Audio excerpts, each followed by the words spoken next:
Ladies and gentlemen, welcome to Casting the Spotlight episode number 210. And our guest tonight for the very last episode of 2025 is Sam Spangler, returning for her third appearance on the podcast. She starts the year and ends the year as the guest. Hey, how's it going? Pretty good, guys. How you guys doing? Doing great. That's I will say also, this is the 50th episode of the year, and this is record-breaking for us. We've never had this many. Wow. Never episodes this many in a one year. So 50? thank you. Yeah, you did two of them. So yeah. I was gonna say that's quite the That's honor that you. 50. That's a lot of work. Wow. Yeah. Congratulations. we beat our last one by, I think we did 47 like 2 years ago. Nice. So Yeah, those are good numbers. Yep. Dang. Busy guys. oh yeah, damn near every week of the whole year. Stayed on it. Sometimes 2 in 1 week, but thank you for being part of it. Oh, absolutely. And thank you for having me, guys. It's Oh so yeah, awesome. thanks for being here now. Yeah, absolutely. We appreciate it. Thanks Happy for what to be back. you've brought to the table this year. I guess it's been a series of events because it doesn't necessarily feel like quite a year. Like if it was January, it would feel entirely different. But because it's the same year, we're like, okay, well, how you doing now that it's been this long? Yeah, it feels like absolutely. a while. Though. It does. So I was gonna say, she's Yeah. been the start and the end of the year. I don't think we've ever had a guest do that. Nope. Ever. So Nope. that's wild. Yeah, breaking records. Oh yeah. That's cool. That's cool. It's a big one tonight. So Yeah, that's so awesome. Wow. 210. That's a pretty even, solid place to end the year on. Starting. Mm-hmm. If you're not first, you're last. Well, apparently. Oh, that's so cool, though, guys. Well, thanks for having me back again. Oh yeah, it's great to have you. Yeah, I wasn't expecting it when you reached out and was like, "Hey, you want to come back on?" I was like, "You know what? Why not?" Yeah, it's been a while. It's been a while. Things have changed quite a bit for me, so pretty happy to be back and catch up with you guys and see what's going on. Oh yeah, we had like talked to you about it. I guess coming on maybe a month or more ago, something like that. Yeah. Just following like October and everything, because I know we were messaging about the Ed Gein thing a while back. Oh my gosh. Yeah. But it kind of just feels right and more fitting almost to like end the year rather than it have been a month ago. Say. So it's nice. It's really nice to have things kind of come full circle, in a manner of speaking. And another year's gonna wrap. Fitting, yeah, real fitting, yeah. Very fitting. yeah, that's good. That's really good. I didn't mean anything by it. I was just joshing you. Joshing you? What the fuck are you talking about? What the hell? Yeah. But you gotta think, it's probably like the 60s or something like that.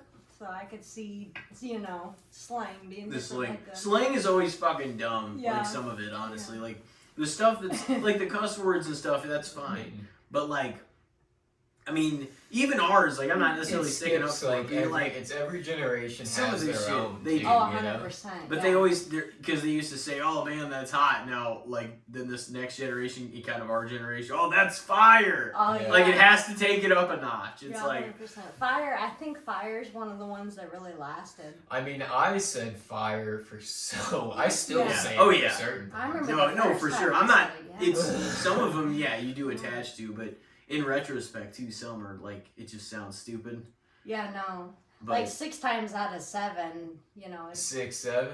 6, yeah, 7. that was another point. Yeah, Dude, my niece She and came- nephew are she all came about prepared. 6, 7. Yeah, I was ready. I was trying to set up.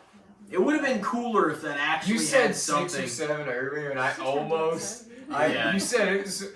He started Oh, 6 about or 6, 7 7 months months ago. later, and I was like 6, 7, but I didn't want to do it. He was 6, 7. Oh, that was so funny. Yeah, but when kids first started doing that 6, 7, I was like, what happened? Yeah. Why are they?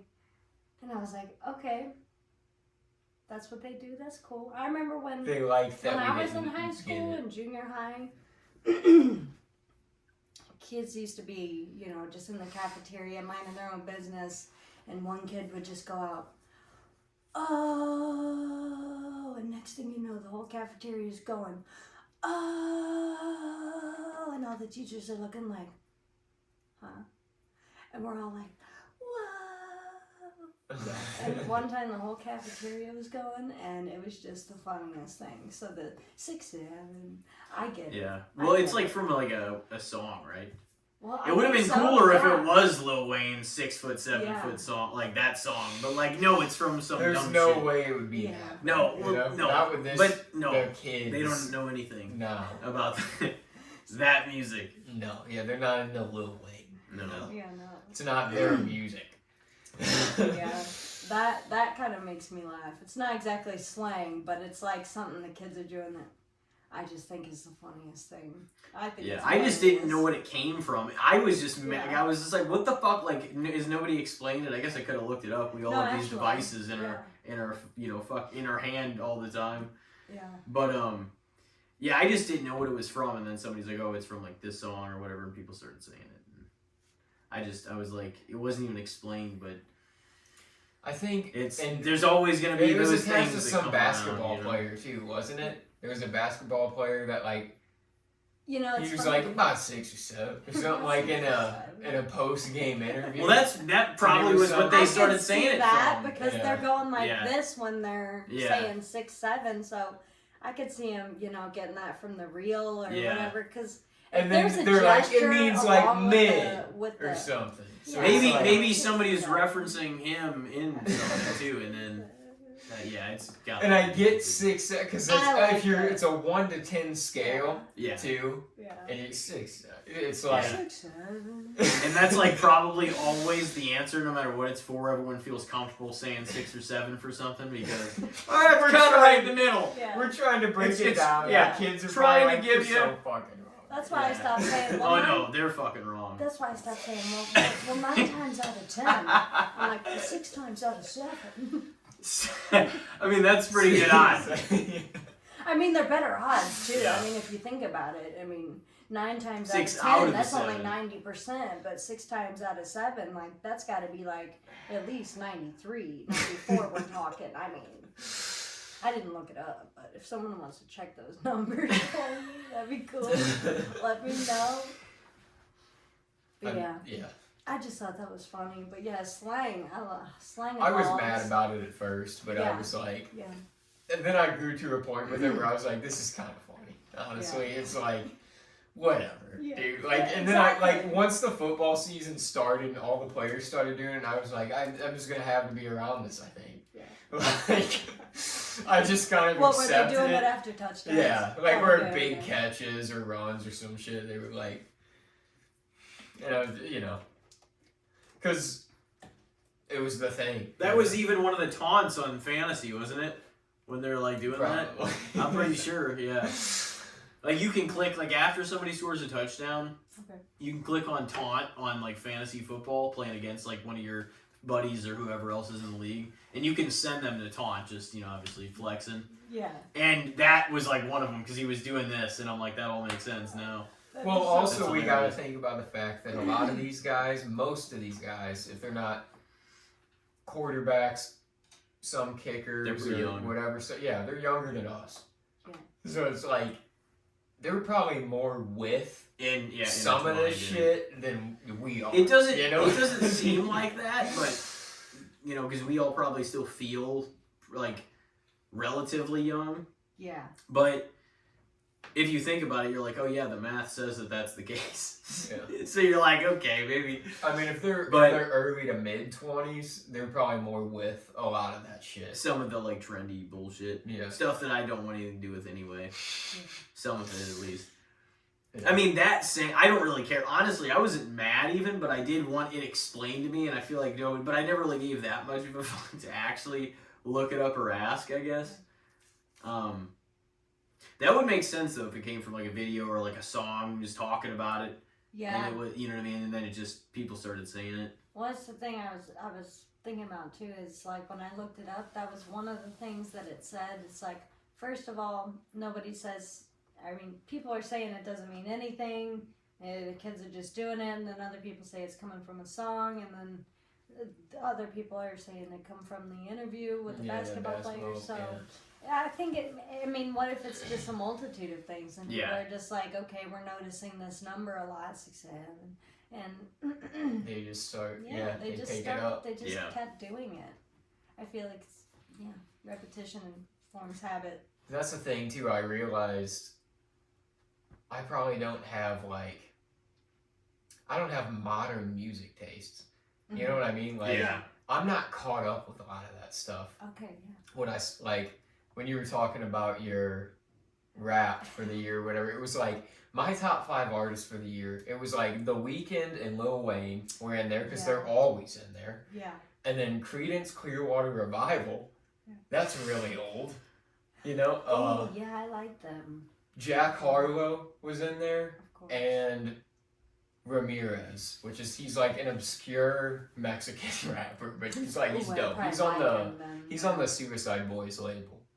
What is that song? The Mystical Warlock or something like that? I He's have that. got a lot Did of you dope put that on my songs, dude, phone? probably. I saw it and I was like, oh man, this would actually make for a good intro too. So I'm like, I don't know, like the stuff that I jam probably most is not what is on the radio. Like The Weeknd, his stuff still pops up, but it's not what people or kids necessarily cling on to at this point. You know what I mean? It's like that stuff's past me. It's it's hard to accept, but at the same time, I don't really give that much of a fuck. You know? Well, did Lil Wayne just drop a new album recently? Yeah. I was I mean, gonna say in, because I haven't in heard June. it yet, but I'm trying to get that on my next, Yeah. to listen. The Carter 6. List. The Mhm. Carter 6. Oh my god. Yeah. Yeah. It was, he dropped in June. Yeah, it had I thought some really good songs on it. Like, the album as a whole, though, I don't know if it's one of my favorite ones. No. But Okay. it does have. There's a few notable ones that I will probably keep listening to. Did I miss Carter 5? Or did he just Probably. skip over No, that? he did that in 2018. Carter 5 was dope. Okay. It came out in fall 2018. Maybe I did hear it then, and I just don't remember, the hits or the gist of. That one was really good. But I bet it was. It was very him and his mom's relationship oriented and Okay. his childhood and a lot of things. That's the thing, that though. nature. Lil Wayne now is more of a respected vet artist. Yeah. It's like, oh, this guy, he did a lot for hip hop. He's still making music. He's still around. He's still Lil Wayne. But he's not he's probably not what he was to us and our generation now to these kids. And he still means that to us. You know what I mean? That's why, he still has his devoted fans who are going to still follow his path. But, there's not as many Lil Wayne hits anymore. There's still, big artists that make music with him because he's Lil Wayne. I feel like he's featured a lot more since. I mean, he's I was in always high done a school. lot of features. Yeah. So, Yeah. That's, a big part of him. He's done some of them. He's featured with everybody. Yeah, a lot of people. Yeah, quite a few. I feel like he's always been one of my top favorite artists too. Lil Wayne was always Yeah. top of the playlist, especially in high school. He dropped, I think it was Carter 4 when I was in high school. Yeah, the year you guys are a little after that. Yeah, it was right before. The Carter right 4 after. was a fucking banger. That one was probably one of my favorite albums he ever dropped. Yeah. The Carter I mean, 4 he was had a really lot good. of hits growing up too. Within a 3-year span, Man on the Moon, Kid Cudi, Beautiful Dark Twisted Fantasy by Kanye West, and the Carter 4 came out. Between 09 and 2011. Those were bangers. Really good years of and then hip hop. shortly after Then Good that, Kid, Mad City came out. Yeah, not 2012, long the year after. after that. Yeah. and then shortly after that, Motivation with Kelly Rowland. That one, I feel like that one was on the radio quite a bit in 2013. 2010, Eminem. Well, 2009, 2010, Eminem came back into the fold too after 5 years away from music. So like Yeah. then he had That like was a whole other era. Oh, that was his man. Shawn Michaels second career. That was a big. I remember when Eminem dropped his album. It was around the same time Carter 4 came out, and there was a big rivalry between Eminem and Lil Wayne about who was better. And I was just like, they're both good. Like, shut the fuck up. People it wasn't between like, them. The right. fans made that. They didn't have No, anything. not like They between featured them, but they yeah, the featured each fans. other in each other's songs in those years. That was like contentious between me and Tyler a few times. I remember that. It's so funny. I don't 'cause I know, like that remember was like one of the Yeah. debates that we had. So where he was like, you like hated Lil Wayne? And I was like Oh, yeah. how? For the Like longest- why? for the longest time. Yeah. He's like his voice. So I mean, if that's the case, I'm not gonna hold it against you. Whatever. Everybody has their preferences. Yeah. But like, and I'm not even saying like I love Eminem. I grew up on Eminem. Oh, 100%. But, like- yeah. Also, Lil Wayne's one of my favorite rappers of all time. So it's like, it's just, but it is kind of hilarious that was such a thing for so long. Because it's like, I think they both respected He each wants other. to be on the pod. Yeah. He got his moment. He's been on. Yeah. He's had a lot He's of like, those. give me my mic, Dad. Yeah, Leo's probably racked up quite a few appearances on Oh, I'm sure, yeah.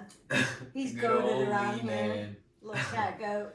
But yeah, no, those were some banger years. But after the whole rock resurgence and just like how all those fucking bands in like the early into mid and late 2000s are putting out like a ton of albums, like fucking 3 Days Grace and like Rise Against and Papa Roach and fucking all the other people that were like putting stuff out in like the late 2000s and all them, like there was just like another fucking like wave. And then like once hip hop like took over like more of the mainstream stuff, and that wasn't even, I mean, like they were all still making music, but like there was just another hard wave of great stuff, especially in like the mid and like late 2000s. But then once it came time for like the new decade, it felt like hip hop was owning everything.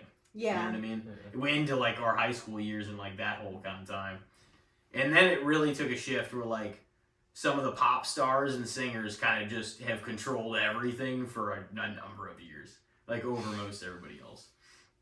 Everybody else has their fans, but it doesn't feel like they're featured on the large scale they were 10 and 15 years ago or whatever. Like you have your like legends and some of the bands that like still tour, like AC/DC and Metallica and people like that, but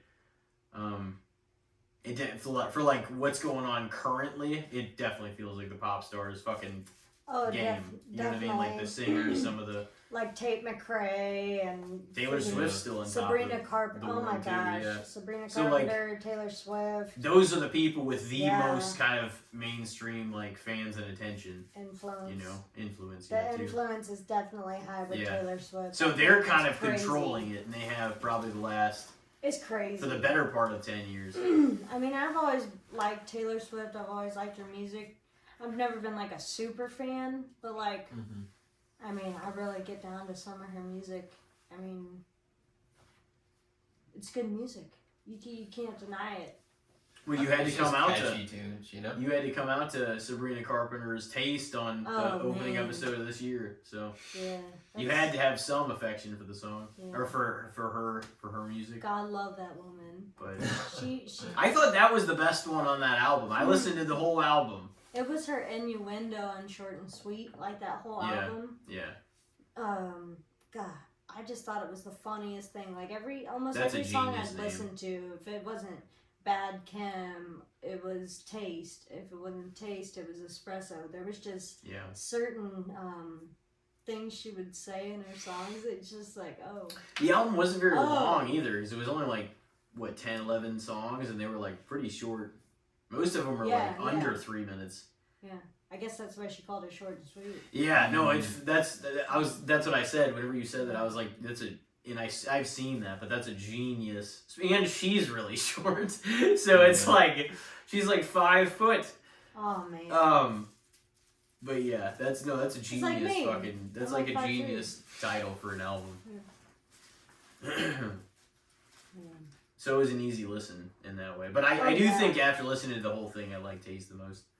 Yeah, Taylor Swift's had some really... There's some songs that have a lot of storytelling in them and that are really good. And I would even say some of the ones that are more...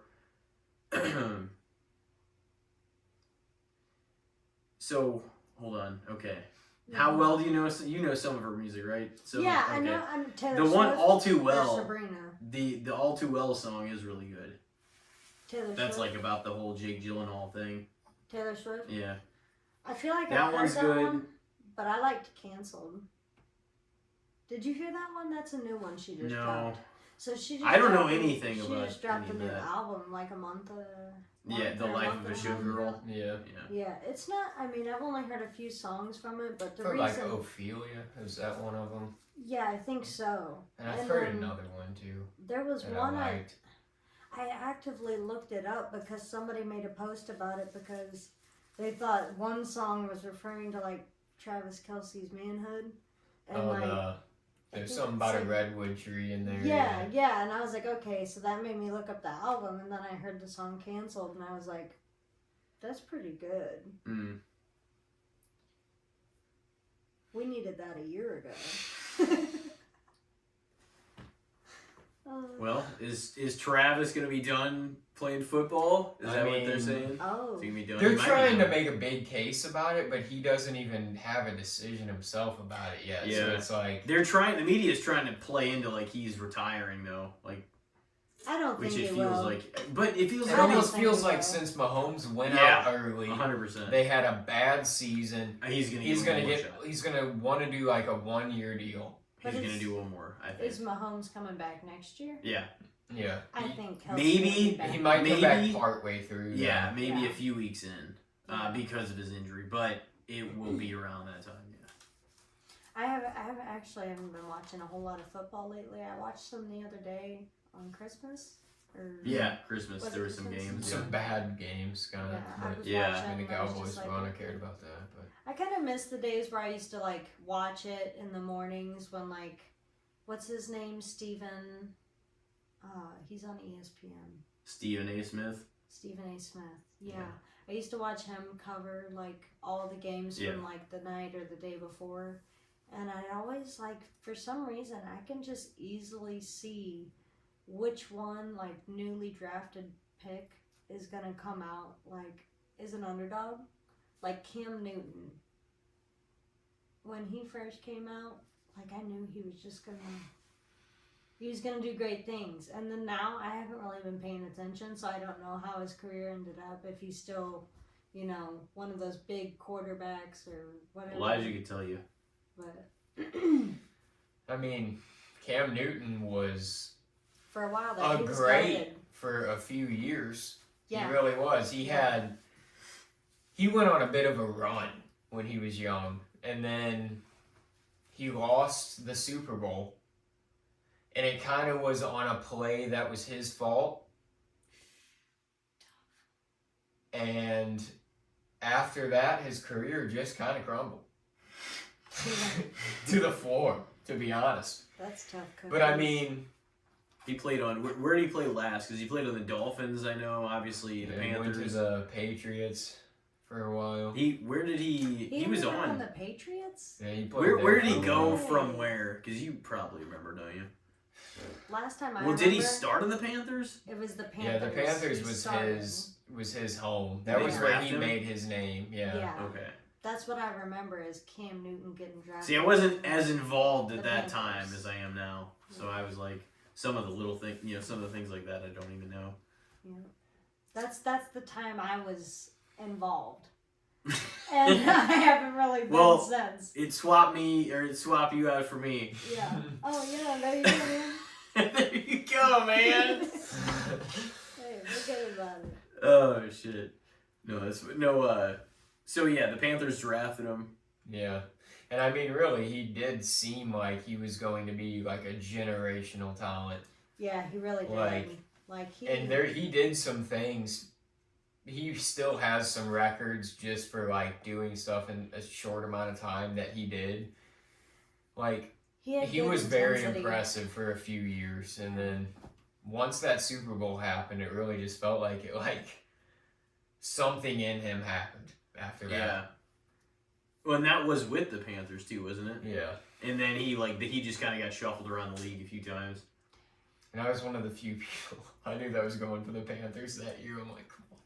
Because it was Peyton Manning's entire Yeah. I watched all those Super Bowls. I just wasn't like week to week keeping up with it like I do now. Yeah, I wished I watched it sometimes because now like sports betting is legal. It is. Mm-hmm. Not illegal. Oh, and we're going into It's a legal. spicy time of the year where the playoffs are about to happen. Yeah. Oh yeah. Got to make some All I've fucking done bets. is lost And money. Got to make some bets. Super Bowl, I'm sure. I'm sure a lot of people God. bet on the Super Bowl too. Oh yeah. Yeah. No, the Super Oh, yeah. Bowl especially, you It's can a make big time. so many small bets. I won money like 2 years ago when it was the Niners and Chiefs. Oh, I remember that one. I bet Mahomes would be the Super Bowl MVP. That hit. I bet on the coin toss. I said I bet it would be. I wasn't gonna bet it was tails anyway, but I was like I bet it was heads, and that hit. I literally thought it was gonna. I bet so cool. not a ton of money, but a little bit on that. Yeah. My biggest bet was on the Chiefs winning the Super Bowl, Okay. and that hit obviously. Yeah. And all those two other ones hit, and I think I took McCaffrey maybe for the first touchdown of the game, and that hit.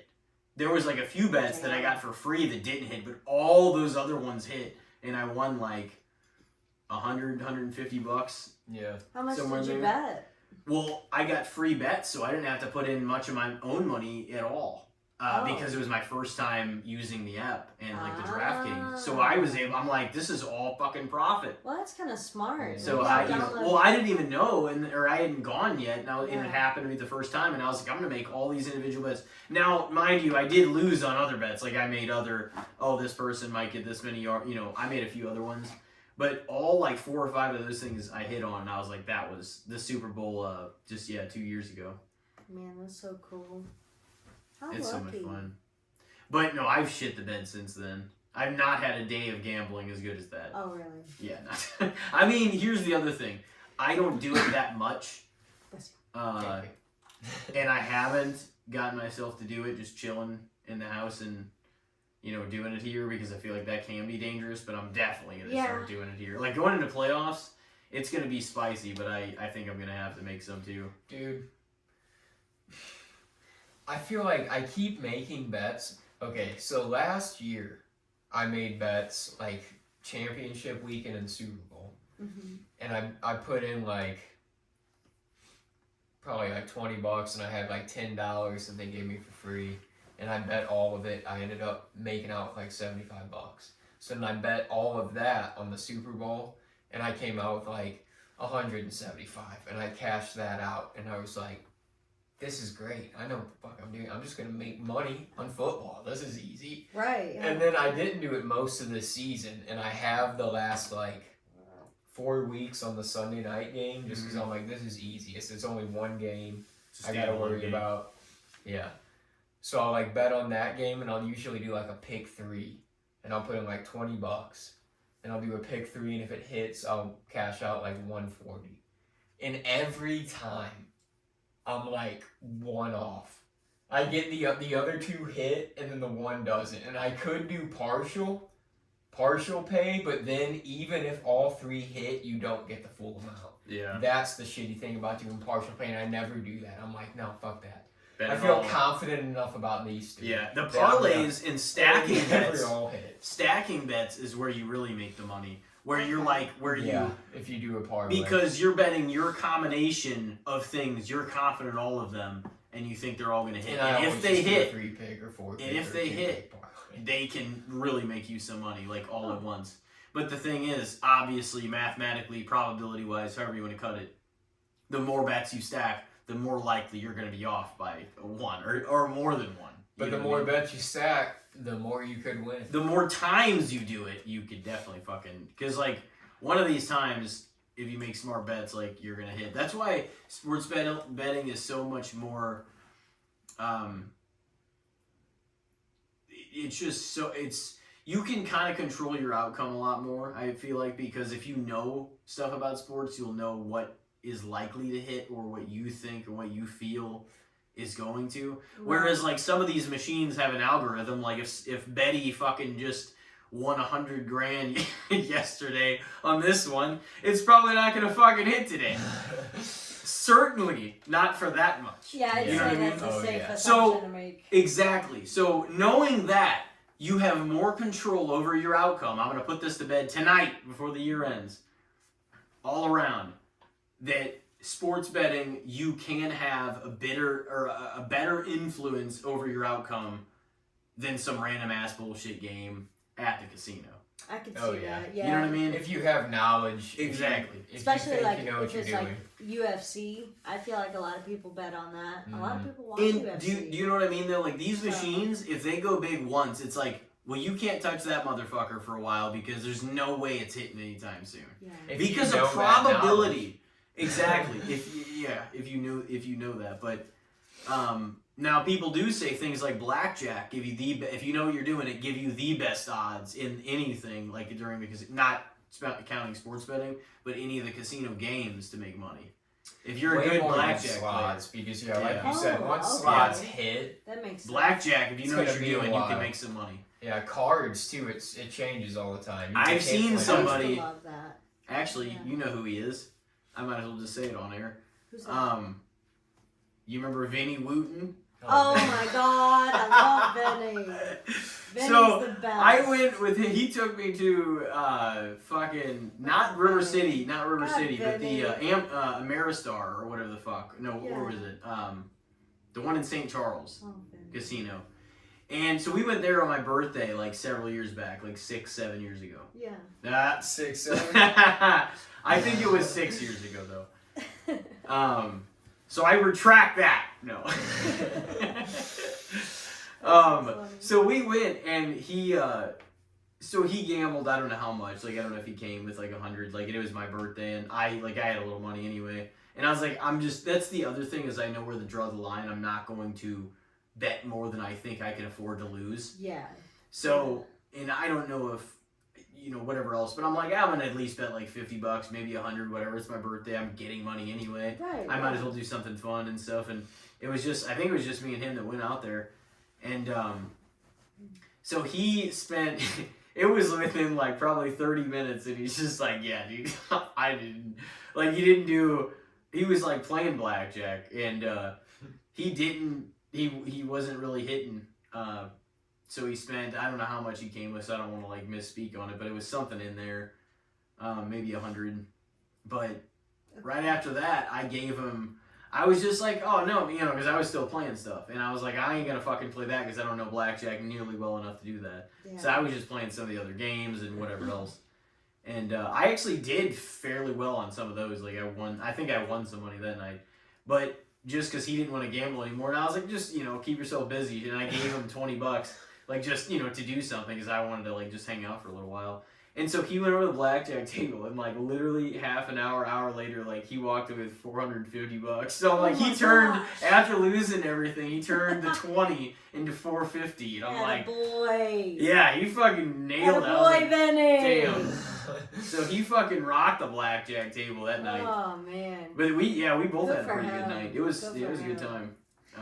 Yeah, I could see how blackjack could be really fun. Mm-hmm. I used to love playing blackjack when I was younger, just for fun. But yeah, I've never placed bets on blackjack because like you said, if you don't know exactly what you're doing, then don't. That's what I mean. So I'd rather just. I've always been intimidated by card games at casinos because I'm like even with blackjack, I know how to play that, but like I don't know the casino rules for that. You know what I mean? If I lost, do I flip my cards right then, or like it's just like there's certain things where I'm like, if I fuck something up, I don't want them to be like, "What are you doing?" You know what I mean? Like. Right, like, do you flip the cards or does the dealer flip them? Like, I would be the one to, like, just turn it over, like, da-dee-da-dee-da. Yeah, I busted. Yeah. Contrary to what people say, that's probably why most people don't do it. Yeah, I know. I don't want to look stupid. That's why I'm always honest about that. I'm like, 100%. That's why I don't do it, and I don't Yeah. like. I'm not not clever enough. I don't know the fucking game enough of like Texas Hold'em. Like people have tried to show me this game That's fun. multiple times in my Roulette's life, easy. and Just I've never got it. throw your shit out there. Roulette's not hard. I but- want to try roulette. I haven't played Texas Hold'em at a casino, That's but I the thing. did used to play that for fun when I was a kid too. That one is so fun. If See, you know maybe what you're doing, I've just like. you gotta have a good poker face too. That's obviously. In Mhm. card games, I feel like that's the key. biggest one too. Is That's Texas literally Hold'em's key. like the one that like the professional poker players like 100%. that. And World Series poker. Yeah. Yeah. that's yeah. one of the games for sure. Oh, You gotta know when to fold them. That is very true. You gotta know when to walk away. 100%. Know when to hold them. Yeah. Yeah. Man. That Yeah, I game's love fun. that it's So- legal here though now. You know, Sports betting, yeah. yeah. I'm sure a lot of people are like super excited about it. I just was just like, okay, that's cool. You know, eventually if I ever decide to do it, I can do it now. No problem. I'm sure it's easy as an app. Yeah. So, but I was going to ask Elijah real quick too. When you go to the casino, do you play slots? Or I mean, I don't go to the casino that much, but Right. like, I'll spend a little bit of money at the slot machine, but I'm not Slots, yeah. like trying to even spend that much money there. You know what I mean? Yeah, Because I oh, never 100%. win money on them. It Yeah, doesn't no. feel like really. We don't like so. making donations at the casino. We don't. Yeah. We want to leave with something. It's not built on winners though. Throw No. your dog a bone. That's built on people coming. The old people just chain smoking on a machine. Oh yeah. Oh, yeah. Just pulling it all day. The That's atmosphere what is it's- dope Yeah. though. You can Been just smoke going. cigarettes in there if you want to. I I don't love even that really about the smoke casino. cigarettes, but like in the casino, I'll fucking smoke a cigarette and have a drink. I'd be 100%. Yeah. It's just I don't know. I never thought that was gonna happen, but I sat down and like next to my grandpa playing one of the machines. I think it was the one that my grandma, like those ones that she really liked to play. And so we just like sat there, and he's just like, "You want one?" And I was like, "Sure." So like me and him just like, which has happened a few times, but like just right there, I was like, "This looks fucking classic," because like you know just Yeah. holding a cigarette and everything, just having a drink, fucking just. Like multiple addictions at once, you're just like fucking multiple So things. many vices. Yeah, just so like, many things. Yeah. Oh yeah. Ding, ding, ding, ding, ding, ding. Yeah. It was just. Oh god. I Oh miss man, it. it's so I much miss fun it. though. It is like fun to do that, and Yeah. my sister actually wanted to have her 21st there, and I think that's when it was. And I made sure, at least for somebody, but I was like, I made sure to buy her first drink legally on her 21st. Aw. So we got, actually, this is gonna sound weird, but like we got strawberry daiquiris because that's what she wanted. Yeah. But the casino made them. But they were some of the best strawberry daiquiris I've ever fucking had. Which casino did you go to? I think it was just River City. Hey. Yeah, it was a tremendous fucking daiquiri. I was like, man, that was. Dude, I don't know if I've ever had a daiquiri, and that's not Yeah. even like Yeah. shit. I don't know if I've really No, that ever was because had Haley. That's what she wanted. But I was like, no matter what it is, I was like, I want to. You know, I have to get somebody theirs. You know. The strawberry daiquiri is like standard run of the mill whatever. If you're ordering a daiquiri, I feel like strawberry is the main flavor Yeah, people order. that's what you hear. And I'm saying it's like a strawberry slushy with alcohol. It's so Yeah. good. So good. It's a little more Especially fruit-like. If you're like down somewhere tropical like Key West, I'm surprised I didn't order a strawberry daiquiri down there Oh, because yeah. it's so hot down there. Mm-hmm. Man, The I beach I probably seems like a used good one. place for a strawberry daiquiri. Oh yeah. Or an old margarita. Oh yeah. The I best did shit the of all margarita. time. See, those I don't think strawberry's the best. It's Margs. funny because I was drinking rum punch. That was my favorite. I just Bacardi rum, pineapple juice, orange juice, limes, freshly squeezed limes, and rose grenadine. So good. Equal parts juices, liquor. But freaking White Claw just came out around that time. It was about that time.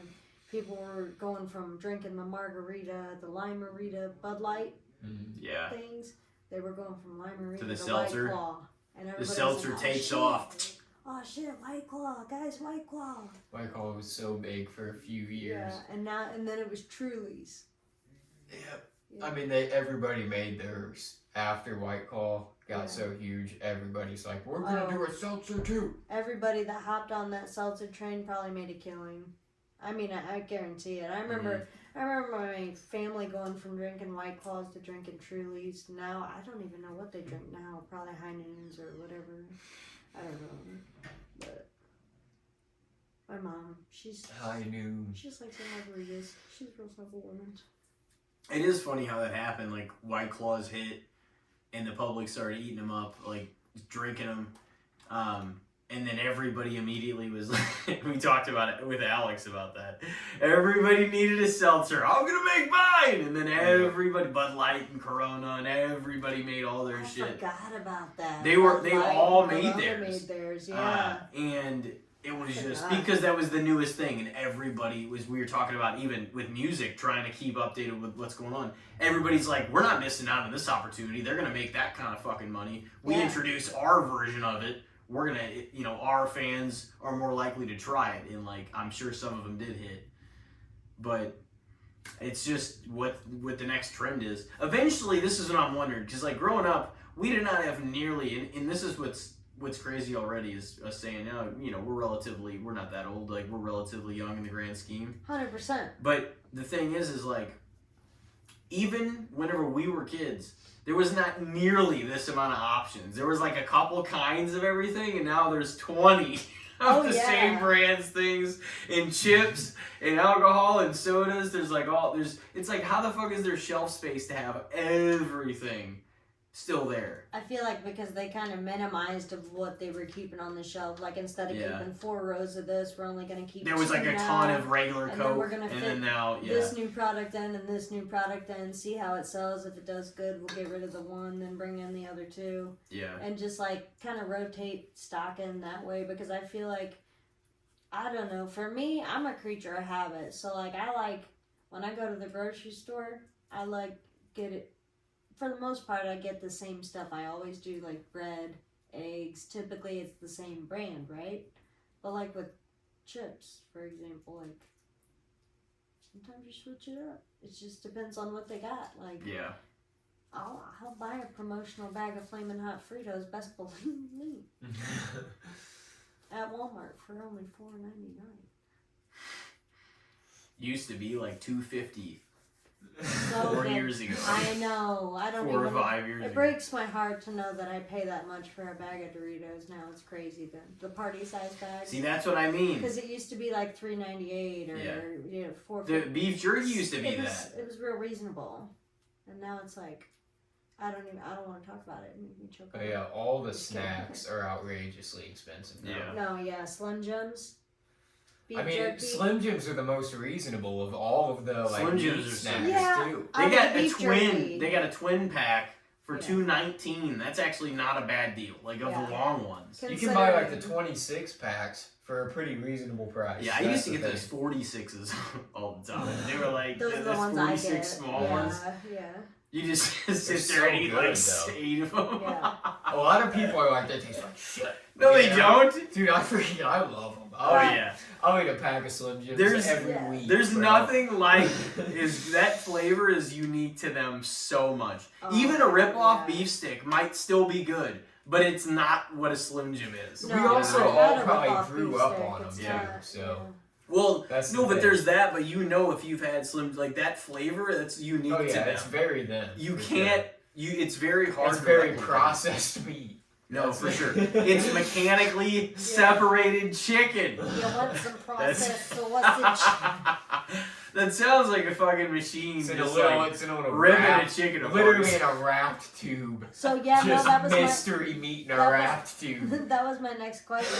Do you guys eat it with the casing on, or do you? Oh, for sure with the casing on. I'm not. Bro, you eat that whole fucking stick.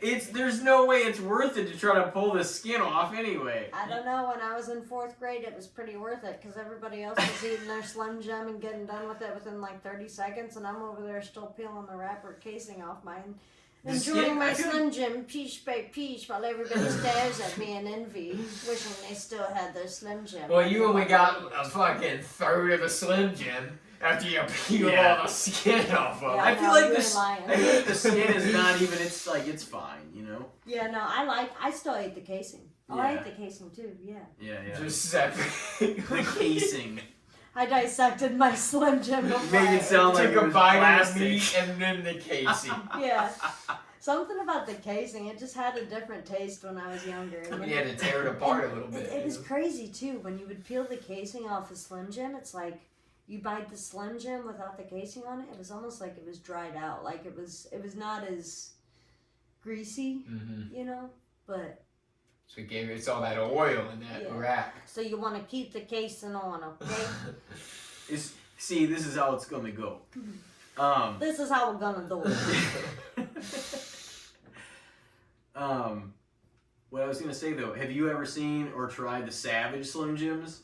I haven't yet. Macho Man? Oh, they're Not fat. yet. Ooh, yeah! Randy Savage. No, back the in packaging. back in the 80s and 90s, he did like a bunch of Slim Jim commercials. He actually carried from WWF to WCW that sponsor The himself. OG spokesperson. Yeah, and he was. Ah. And I so didn't know he was that. always in the commercials and he was sponsored by them, so that carried over for him to each company because they actually carried him. To this That day, they makes still sense, feature though. him well after his death in him. But this thing is 3 times as thick as the normal Slim Jim. Oh god. It's meaty as fuck. It's got 18 grams of protein. Yeah, it's pretty damn massive. There's spicy ones which are good as fuck too. You a spicy food fan? Clearly, if you like the Fritos. It's a mild spice for me. Like I can eat them Fritos, but if I eat too many of them at once, I'm like, okay, somebody pass me the Gatorade. Like, I'm feeling the heat. They're gonna burn either way. This girl is on fire, Alicia Keys style. You know what I'm saying? No, mild spice. I think like mild hot wings, buffalo sauce. That's about as hot as I go, and jalapenos. If I eat those real light, because just like too Only much if you, spice messes with my stomach. I just can't. Dude, yeah, I totally get that. Yeah. He's all about the spice. I had a customer, they grow their own, like, they have a garden, they grow their own stuff, and they'll give us, like, jars of things sometimes. Whole jar of jalapenos. And, like, I'm like, Wow. I'm appreciative of it, and they're great. They're crisp. Oh, I and love they that for taste you. really good, but I'm like, it's gonna take forever because like even if I make a quesadilla or something at the house, I'm only gonna throw a handful of these on, bro. Still pretty hot. Yeah. I mean they're sliced and everything already, so that's Okay, nice okay, too. yeah. But it's like that's a lot of jalapeno, bro. A Yeah. whole big ass mason jar. Oh, yeah. Oh yeah. I don't eat them very often, but when I do, it's real light when I put them on. Those are really good though. No, I mean 10 years ago I could handle the hot like way more than I can now, but I do still really love eating hot food. Hot wings, just nothing crazy, but like hot buffalo, like, you know, flavor, like definitely Nothing better. pretty spicy. Basically as spicy as you can make it while it's still tasting good. Yes. That's what I like. And crispy. Yeah, I don't want it to be Gotta any be pussy crispy. bullshit. I want it to I want it to be spicy, but I want it to taste good. Like I want it to have a bite. But like hot wings, that's just my favorite thing of all time. Yeah, like 100%. favorite food ever. I think that's one food like I could eat and be like upset or mad or whatever and like eat instantly, and it immediately changes my food, my mood.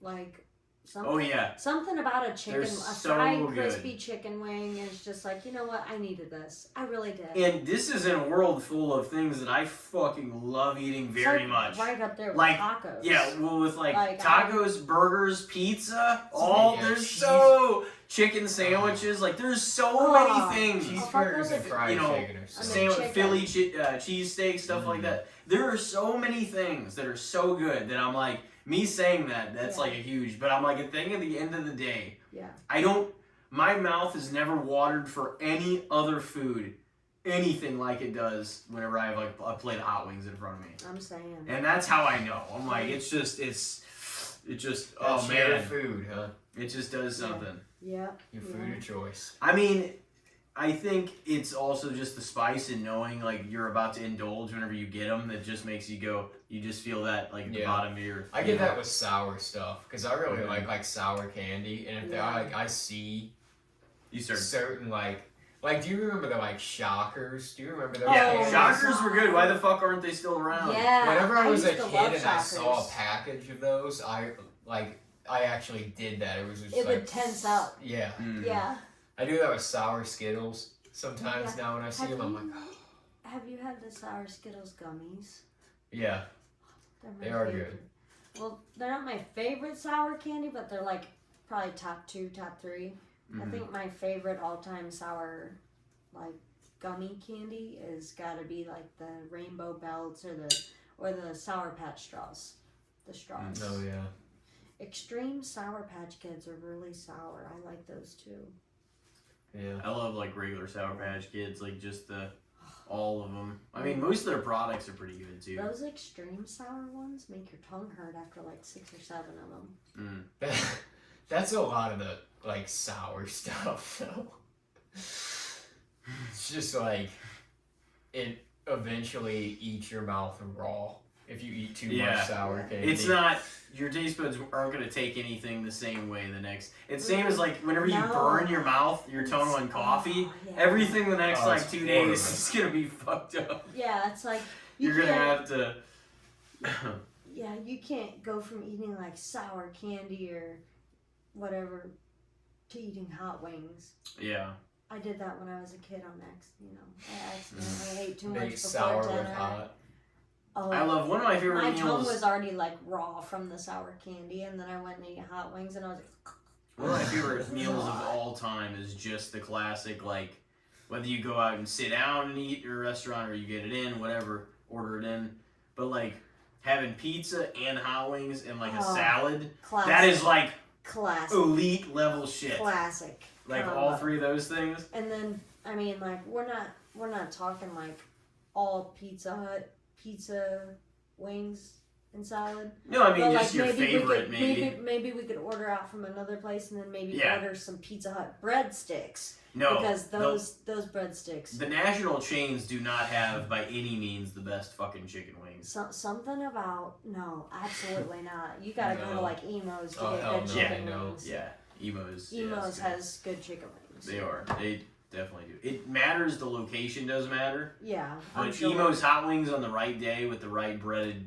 like chicken wings is the best. Yeah. Fucking some of the best. Dude, I wings went I've to ever had. Pizza Hut for a handful of years, and like the wings we had tasted good. Yeah. Not worth the price. I think they're like so small. Yeah, that's how Domino's ones are too. That's why I never order them. And the ones at Pizza Hut But- were like super fatty. Like there was just the like traditional skin. ones, Yeah, for yeah, sure. the traditional, yeah. You had to get the boneless. The boneless, Yeah. boneless I are like good. the boneless. I I like- like the boneless, I but I think- burned myself out on them. As a classic chicken wing, I do think the traditional are like the better wing. Oh yeah. I love traditional wings. A classic. Yeah, Flats. if you're gonna get like. If a I'm classic, thinking the about a flats playful- are the but, like, best, for flats- sure. I do really enjoy the boneless of Buffalo Wild Wings, and that's big because that's the Those Wild are- Wing place. Those are I mean, actually really good. Yeah, their boneless are fucking tremendous. Now, with traditional wings, do you normally like flats or drums, Tim? Flats. Flats. I mean, Superior. I love drummies. Flats The are superior. drums though. Just drums are typically fatter. But There's a lot more it fat is a on the known drums. yeah. Around the edge. Yeah. It is a known thing that all like the drums are more meat, but often the flats are better meat. I feel like That's what even the the wing experts say. As a wing connoisseur, I feel like a flat is more tender than a Yeah, drum it's better meat. because there's 2 bones that run down Yep. the chicken, so it's like each side. You You pop can get that the little meat- top bone off. You eat all Yeah. that shit. Oh. The meat on a drum is like just a hunk of Oh, God just knows. get in there. It's good. It's really good still. I mean, I'll eat all of them. Yeah, I but mean- if I had to say for sure, yeah, flats for sure. I love flats. The regular, the traditional, whenever you think of it. Yeah, I always get mine extra crispy or fried hard, whatever they. Just my Yeah. favorite thing ever. I You know, my love 'em. favorite food. But you, what kind of stuff do you like to make? Yeah. Like chef over here. When I'm cooking. Yeah. You mean when I'm cooking, man? Yeah. I like to make Ain't no fucking dishwasher, man. Don't call me no fucking dishwasher. Ain't doing no fucking dishes, man. I've already done the fucking dishes. It's your turn to do the dishes, alright? No. I like making like pasta from scratch and fresh pizza, like pizza dough from scratch. That's always been fun for me. Making like wood-fired pizzas, and here lately I just learned how to make pasta from scratch, and it is so easy, and it's not that time consuming. I mean, if you have a machine that can, you know, mix it for you. But yeah, all I have to do is cut it and portion it out, and do you make your like noodles? Yeah, I make my own pasta noodles. Yeah, we make spaghetti, fettuccine, and rigatoni. Is it like through the strainer thing where you like crank it and it like comes out as noodles? The cool thing about this machine is there's no crank on it. It's all automated. So all I have to do is put in my mix and my flour and put the lid down and press start, and it'll have you put the machine together, obviously, because it comes with different parts. And once you've got the machine together, you put your stuff in there and mix it, and it'll mix for you. And then once it mixes, you just slowly pour your water in, and then once your water's in there, you just let it mix, and then like 15 minutes later, you go and press the mix button and extrude at the same time, and it'll start extruding the pasta out of the pasta machine, and it just slowly comes out, and you discard like the first foot just because it's still trying to form, like it's kind of dried out in the beginning, but like as you're cutting the pasta, it'll start to look like soft and less textured. Yeah. But it is so fun to make, and it's not time consuming as long as you have your stuff set up and ready to go. But yeah, I love it. But I think if I'm not making pasta from scratch, I do love making pizza. That is probably one of my favorites. I've been making a lot of specials lately. The Italian food. Stuff that's not on the menu. There's so much stuff you can do with pizza, from the sauce 100%. To the cheese to the toppings to 100%. the crust to everything. Like there's so many combinations you can make.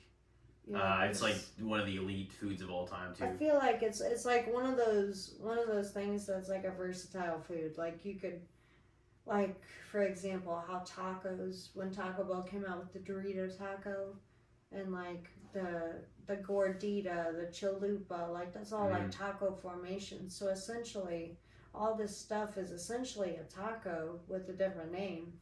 And you got a pizza over here, and you can do so much different stuff with the pizza too. You can make it a pizza. You can make a stuffed pizza where you put, you know, a bunch of ingredients on top of the pizza and put another dough on top and seal the sides. And you got a stuffed pizza. You could do a calzone, a stromboli. I mean, there's just it's so cool because you can make so much stuff with pizza dough. You can make bread. You can make garlic knots, breadsticks. Yeah. It's like everything pizza is made from just the same dough that you made the pizza with. I am such a sucker for mott sticks, though. Oh, yeah. Mozzarella sticks are so good. You gotta. Mott sticks are they're definitely one of the superior sides. Oh yeah, sure. Okay, so I've been seeing a lot of reels on Facebook this year about a Chili's mukbang, and I don't even know what the fuck a mukbang is, but I'm trying to get on board. Is it where you just mix a bunch of different food together? Okay, is that what a mukbang is? I would have to be. I think that it's like, but it has to be together. It can't be like ate separately. Go together. Yeah. Yeah.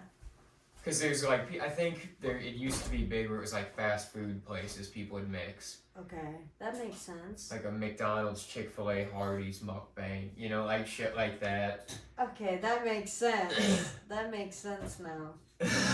Now, okay, so my question is like, have you guys... Man, I'm just so glad I know what that means now. Okay, because I forgot to look it up on Urban Dictionary, because that's where I get all my definitions from if I don't know what the slang means. Chili's mozzarella sticks. Have you guys Oh yeah. had those? I haven't had them. I'm sure I've had them because I've ate Chili's before. Yeah.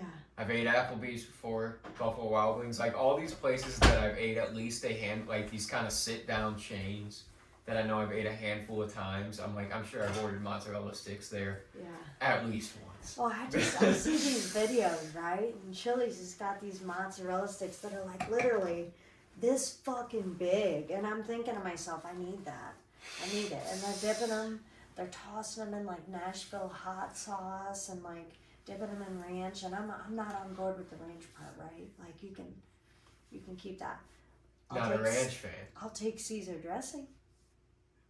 Yeah, I used to like ranch when I was a kid. But my stepdad, when I was a kid, he did construction, and he would take salads to work every day. And when he would come home after working in the heat all day, he'd have these little ranch dressing cups that were not full anymore. They were like barely empty, and they would stink to high hell from sitting in his hot ass lunchbox because his ice packs aren't cold anymore, and he's been out in the heat all day. So I got to do the dishes, right? That's my chore.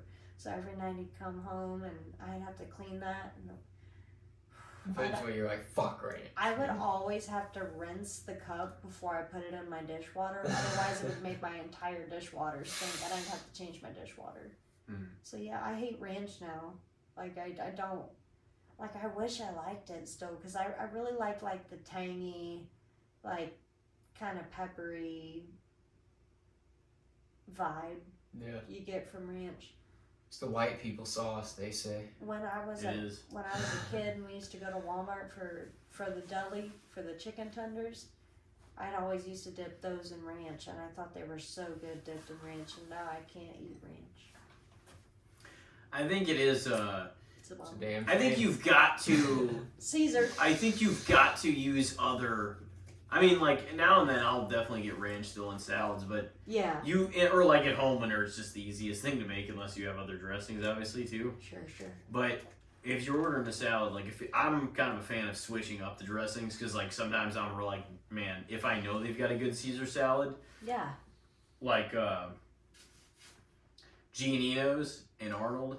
House Italian. I'll get that sometimes, or I'll get like the Caesar salad. I'm a big fan of Caesar salads at certain places, but other times it's time for like Italian dressing. You know what I mean? Yeah.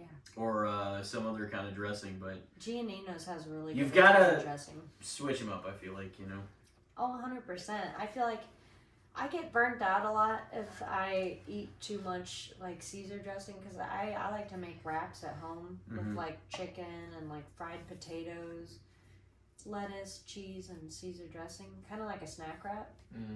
So good. Sounds good. But I burn myself out on Caesar dressing because of that, because I load it up, and then I also dip it in Caesar dressing. You're burning yourself out on the whole palate here. Yeah, no, that's why I constantly rotate. Like, I'm not always bringing home pizzas from work. I'm like, okay, I'll bring home pizza, and then I'll have Taco Bell or whatever. You know, like, I like switch it up. That way I'm not eating the same thing too much, because if I do eat the same thing, like, consistently, I'll get burnt out. I can't. Yeah, that's always been the problem for me, like, working. I only worked at a couple, like, restaurant places, like Burger King and Pizza Hut. Whenever I worked at those places, though, it felt like I ate there too often. Not even because, like, all the time I paid for it or whatever. It's just like, oh, this stuff's, like, especially at Pizza Hut, it's like, oh, somebody didn't come to pick up this order or whatever. This was, we're going to end up throwing this out anyways. It was already in the oven. It's cooked. So we're just going to set these 3 pizzas and breadsticks back here. If anybody wants to snack on this throughout the night. It's like, well, yeah, of course I'm going to go back there and I'm going to eat a bunch of that. As a cook, that's something I like to call, like, that extra food that's, you know, doesn't go to anybody. It's not for a customer. I call that's for the class. Yeah. That's for the class. Y'all enjoy. I know, like, we had a cook, Nate, and he was just like, man, I'm fucking hungry. Yeah. And he like put a fucking breadsticks and a cheese pizza in there. Like when he was making like a few orders, he like put that in there too. Oh, and then it came out the other end. They're like, what's this cheese pizza and breadsticks? And he's like, oh fuck, I don't know. I don't know what happened. They're like, but we gotta put this on the back. Man. I might have done that a time or two with the mozzarella sticks at a previous restaurant I might have worked at. I don't know. I might have done that. People don't, yeah, like that's. I might have done that. That's funny. Like, some of your bosses like don't know what's going on, and then you gotta be like, yeah, I don't know. I got caught up back here, man. There's a lot going on. Fuck. Whenever you try to get away with it, but if you can't be there in time, you can't get away with the free shit. Yeah. That's funny. Oh man, no, it is. So obviously we talked. I think we talked about earlier in the second episode you had the solo at the beginning of the year, but you were like, yeah, I think I know what I'm supposed to be doing, and like you obviously said you were on the road to being a chef. Yeah. You said, so do you feel like you're on the right path now that we're 100%. back for almost a year later? 100%. I feel like I've made a lot of progress within like the last year, and like I feel like all I've done this year is work.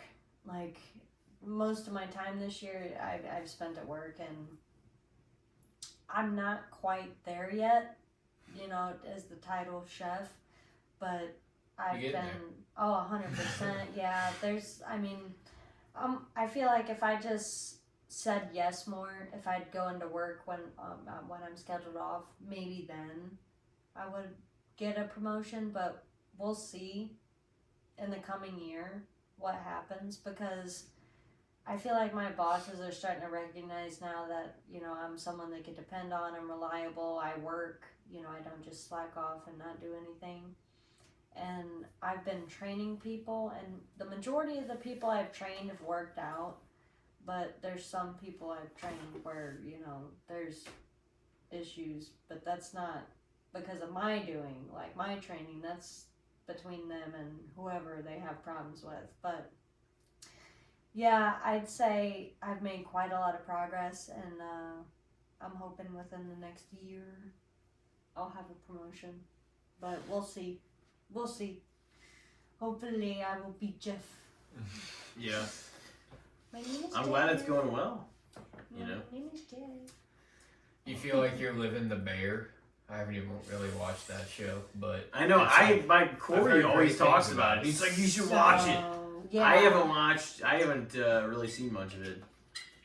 So the thing about it is, like, sometimes, like, it's just crazy, because if you watch the whole, like, 3 seasons, or I don't know if there's 4 now. I can't remember if there's how many I'm not there are. sure.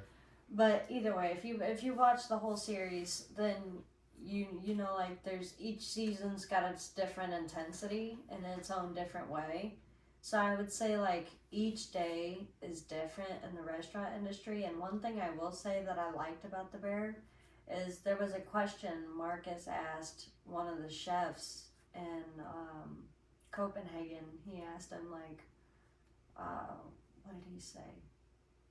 Is it worth it, you know, being a chef? And he's like, ask me again tomorrow.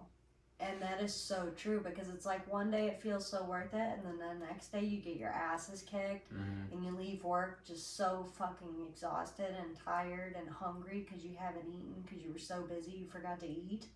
And it's just like some days are like that in the restaurant industry, and I think that's one of the things that I would say is really spot on with the industry, because there's been nights at River City Casino where they've had concerts, and I mean, these concerts usually start about 8 p.m., 9 p.m. sometimes, and don't get out till 11 p.m. midnight. So whatever restaurants are left open, they're getting hit pretty hard. So it can feel like chaos in a sense, but it also feels like fluid, like easy. Yeah. Mm-hmm. And I feel like it's all about, like, building a routine and, like, mostly experience and knowing what you're doing. But, like, it's easy to build a routine once you have experience and you're consistently, you know what's expected of you. Yeah. And that can be extrapolated to any job. No, yeah. Once you're in your rhythm, whether it takes, like, 3 weeks or 3 months, you're like, okay, I'm feeling a lot better about this. Yeah. That's one of the peak parts of of the job, at least in the, not that it can't get better later on, but especially at the early stage, because you're getting more acclimated to who's around you and stuff too. But you're routine. also like, you also know what you're doing whenever you go in and don't have to question 100%. it. You know? Yeah, and that's one of the things I like now is like, I say, well, when I first started at River City, I was hired in as what they call a floater, which is somebody who floats between restaurants as needed. So I would start out in one restaurant, and then one day I would work over there, and then another day I would work in a different restaurant. So, and then there'd be some nights where I would work in the Italian restaurant and close over there, and then once that one's closed, because it closed earlier than some of the other ones, I would close at Chawari and I would go work at Beer House and close that one down. So there was days where I would work from 2 to 11:30, almost midnight. So, I mean, I put in quite a few hours this year at work, and it's definitely all worth it. I mean, I wouldn't take it back for anything. I mean, I wish I had more family time, and I wish I would have had a little more fun in the sun. Looking a little pale this year, but that's okay. You know, next year we'll get out there. Yeah. It's winter too. I got a lot of exciting things coming up for next year, so I'm really stoked about what's to come in 2026. I have freedom. You know what I mean? Yeah. Like,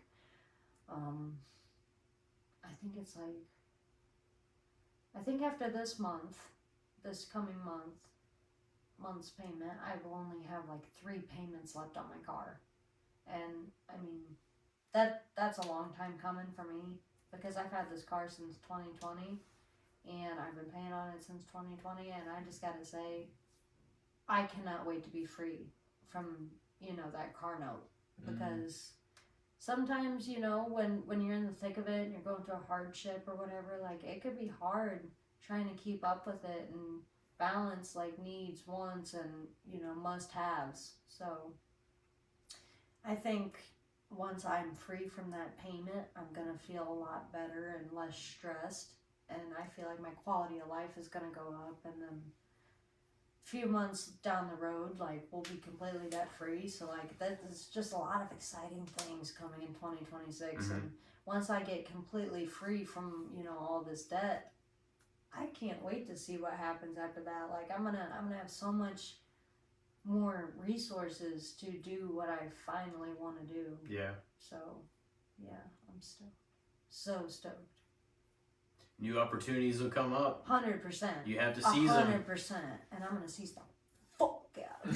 And honestly, that's the truth, though. Is like, the more opportunities I feel like you actually seize, the more opportunities therefore will come your way, because you're taking things and you're like, you're gonna see better results that way. It's like the law of attraction, almost, like positive vibes, like saying yes, like yes. You not to everything, but just more. Right, but yeah. Just more. Someone offers you crack, you don't want to say yes to that. Yeah. Like, some things you just gotta say no to. But I mean, well, sometimes being have to each their own. I mean, if you a, want to do your crack, go do your crack. I'm just saying, I wouldn't do it. Like, it's such a perfect balance between, like, that's so funny, trying to explore new things, but you have to know you have to get out of your comfort zone to see that growth. And at the same time, if you're too rigid in your own ways, like, you're gonna miss so many things. Oh, 100%. That, you know what I mean? To just trying to secure your own little world, and like, everyone gets caught up in it. It's like, it's such a, not to do that thing again, but it's like, it's such a balance, like, to try to, you know what I mean? Almost like you're set in your ways, like rigid. Yeah. So you've got to figure out a way to take them whenever you have them, Hopefully, there will be plenty to come. I do think this was very much like the first year, maybe since 2020, but also like the breakthrough year for like a lot of things. Like, there was so many events that I feel like shaped things, and now we're not looking back, because now things are different going forward, and like, I think 2026 is the first year for that. I feel like this year was going insane. It was. So much shit happened this year. Things most certainly took a different direction than any of the probably at least few years prior. Yeah, we definitely, I have a lot that, talk to you about, because so much, controversial stuff has happened, but also so much like real world shit has happened. Yeah. And it's just like stuff that I wanted to ask you guys about, like regarding like natural disasters and like political events and like just crazy stuff that's happened this year. So, but I did want to let you guys know I have to use the restroom. So no, you're good. Do you want to, should we just go take a break now? Oh, Yeah, okay, we yeah. could. I mean, if that's cool with you guys. Yeah, that's fine. Yeah, that'd be cool. And then we could come back into the good, the bad, and the shits. all. No, you're good. And we can come back into the good, the bad, and the shits, talk a little more after that. I'm sure we'll talk about things in encapsulation at the end. Yeah. Say goodbye to 2025. But obviously come up with some topics in the meantime. Alrighty, well, ladies and gentlemen, we will be right back with you. Stick with us. Ladies and gentlemen, we are back to casting the Spotlight episode number 210. It is the 2025 season finale, the 50th episode of the year, and Sam Spangler's illustrious third episode of her trilogy tonight. So I think you know it's time for the good, the bad, and the shits next. Oh, yeah. And I hope you came ready. Of course. as if we didn't just discuss that. You know I get that thing on The rub of the hands. Of course. I'm warming it up, alright? I'm warming it up, alright? We just had a conversation about it off air. So I know. Man, you guys That's really funny. put me on like that. No, it's real. You know what's funny is I forgot to prepare for the good, the bad, and the shit. Oh, you'll be fine. I'm sure. I mean, you're not the first. Yes. I'm sure whatever you'll have will work to perfection. I got some. Elijah, Something's cooking.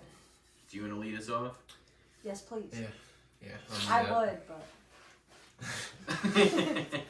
But what? What do we think about special requests for the kitchen at restaurants? Like things, I want it done, I want it made this way, I want it without this. Okay. Is it excessive to a point? Is it an acceptable thing to do? At some point, are you like, just order another fucking dish? Like, I think it's, as a cook, it's all about how the server brings it in. Because it could be something so simple like, a chicken sandwich plain with only cheese and bacon. But the server could bring it in like, no sriracha mayo, no avocado, no lettuce, no tomato, no onion, no pickle. And then special request like chicken well done or something like that. And it's like, she literally could have just put like, only cheese and bacon. and like it would have been easier to read. Now, is it a bad thing? I don't think so. I mean, people like what they like, right? So I feel like it's good. It's good. Yeah. Sometimes it can be shitty if it's extensive, but it all depends on, because some people like allergic reactions, those can be extensive, but they're also like super important. So I take those pretty seriously. But I'd say overall, good. Yeah, I also think that it kind of depends on the place.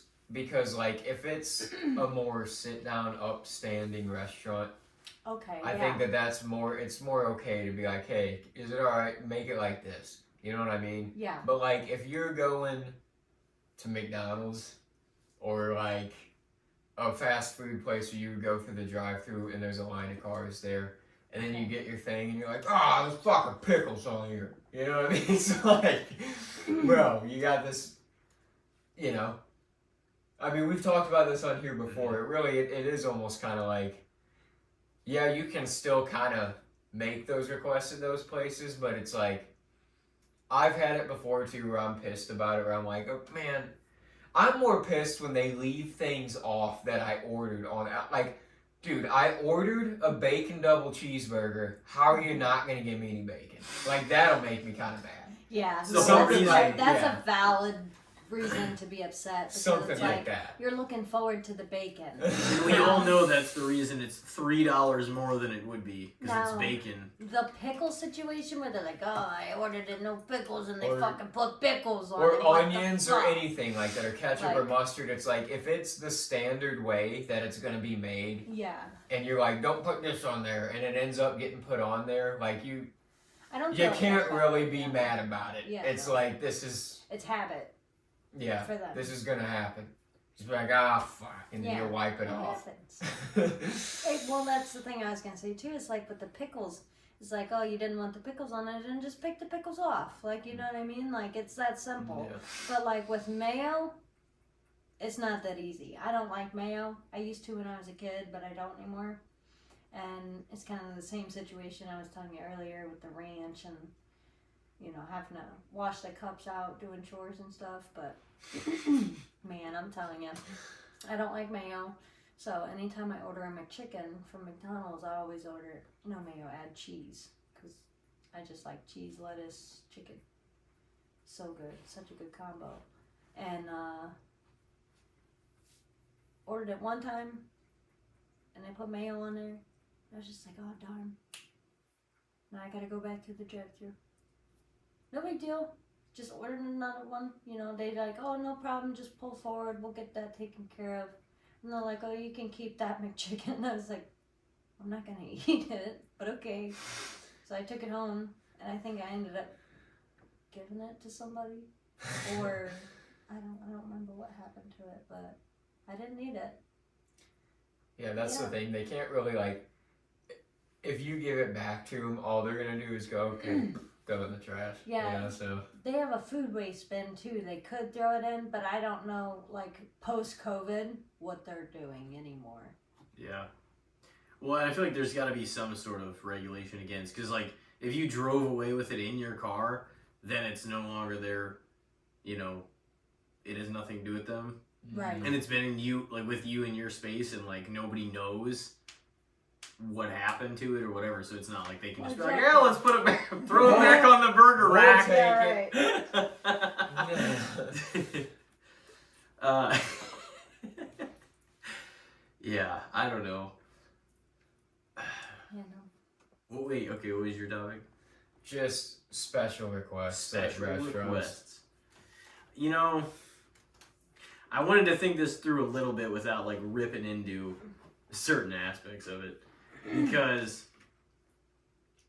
I mean, you should order it how you want it, for sure. You know, you're 100%. the paying customer. I do think it's a little, it kind of plays into what you were saying with, I think it's a little short-sighted in ways of the customer, though, to be like, you know, if it's stripped to its bare minimum, I mean, like, oh, maybe the shell and maybe, like, this is on it or whatever. Or Right. there's some, it's just like, I feel like what you said about ringing it up differently could be a better way to put it than none of this, all this shit. So I feel like it's also stupid for, in a customer, their shoes, because why are you going to pay the price for what this is and not get any of what the hell's on it? Well, right. Yeah, it's that like, too. what is that? That's Why too. are you getting that It's like, I think that's item on the menu? maybe they don't know how to order it without being like, oh, just all that shit off of it. But at a certain point, if you're ordering it without 80% of what it's made up of, there ain't shit there. it's You know kind what of I mean? like, Yeah. it's kind of like It's not ordering. what it is. It's kind of like ordering a meat pizza when all you wanted was pepperoni.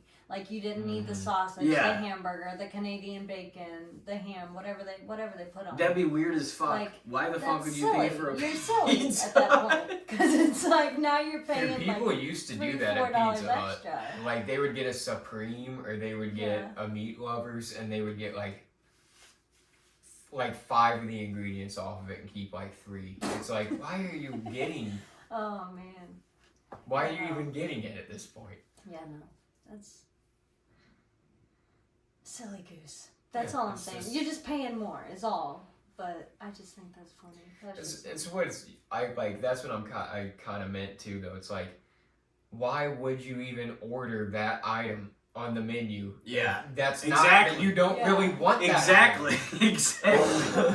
Or if you do get it, anything like that stripped down to its bare bones, it's one thing just to be like, I don't want a piece of that all. Like, because I do that, and not many things, but there's sandwiches and burgers, especially burgers, that I'll be like, yeah, I don't want the tomato on that. Yeah. Because sometimes you can't trust if it's not too. The problem with tomatoes is, for my liking, the thin ones are too sloppy because they're just hanging on by a thread and they're just drenched and just, they're soaked. And the thick ones will just fall off a burger or whatever anyway. So it's got to be just right for me to even want it on a burger. In most cases, I ask off, I ask for it off my burgers almost always. I don't like tomato. My sandwiches, I asked off for it probably 80% of the time. Yeah. So, mainly because not even because I hate tomatoes or the taste of them, but like I think it ruins more shit than it adds to. It might, in the art or like the artistry sense, make it like pop because it's the red. Yeah. Oh, the commercial. Oh, and the tomato, and the lettuce. But it's like you make them super. You don't make them super thin, but like you said, you make them like that, and you just put like 2 of them. Every one that's been too thin. Instead of just like a big thick one, because those big thick ones, when I see them in like a food picture. Sure. Well, the sloppy ones do too. Okay. When they're too thin, they just they soak into everything. Right, they can't and they're be mush. Like paper it's gotta be. It gotta be fucking mushes. It's gotta. Like here's the thing: it can't be that. It's gotta be a little flimsy, but not that flimsy. Like it's gotta stay solid, juicy, but it can't be like super thick. And it also depends on how ripe the tomato is already. Yeah. A ripe tomato is nasty. If you give me some wet, sloppy, ripe tomato on my burger, I'm gonna fucking gag if I bite into that shit. There's not a doubt in my mind. Like, this has gotta get the fuck out. Like, I don't mind it. That's what I mean. The tomato has to be fresh, though. It has to be fresh and juicy. And I think it soaks into all my shit on my sandwiches and burgers and stuff like that, and I don't always want that taste on everything, regardless of it adding to the elegance. And I don't know. I mean, I like ketchup, but like tomatoes, if I ask off for one thing, is what I'm saying, basically, it's usually a tomato, if it includes that. Okay, yeah. But it's not, in some cases I will, but I don't know. I like lettuce. I agree with that, though. Yeah, I'm usually no tomato, too. Like, no mayo, no tomato is usually my standard when it comes to, like, burgers, because most burgers come with, like, all the works, like, mustard, ketchup, mayo, lettuce, tomato, onion, pickle. Yeah. Tomato. I'll add pickles a lot. Yeah, I do like pickles. But, yeah, I'd say no tomato, yeah. But when I'm cutting them at work, I always wondered, like, what people like in tomatoes, because my grandma, she kind of liked the ripe ones. She would just put salt on them and eat them just straight up. Like, in slices, not like an apple. She wouldn't, like, bite into the tomato like that. Like, but, yeah, I was just, like, wondering if it's, like, wet, if it's a bad thing, or if it's, like, too crispy is a bad thing. You know what I mean? Like, if it's too firm, like, too crunchy, is that a thing? Yeah, it doesn't, sometimes it doesn't fit because it just falls off the burger. I don't know how many times that's happened. Because it literally doesn't fit. Yeah, because the thick ones they'll fall off whenever you take a bite. Right. Fall out the back end. That's happened a million times. Yeah. And then you kind of just let it sit there. You know, I'm not fucking with putting it back on. Yeah, exactly. I can just visualize it.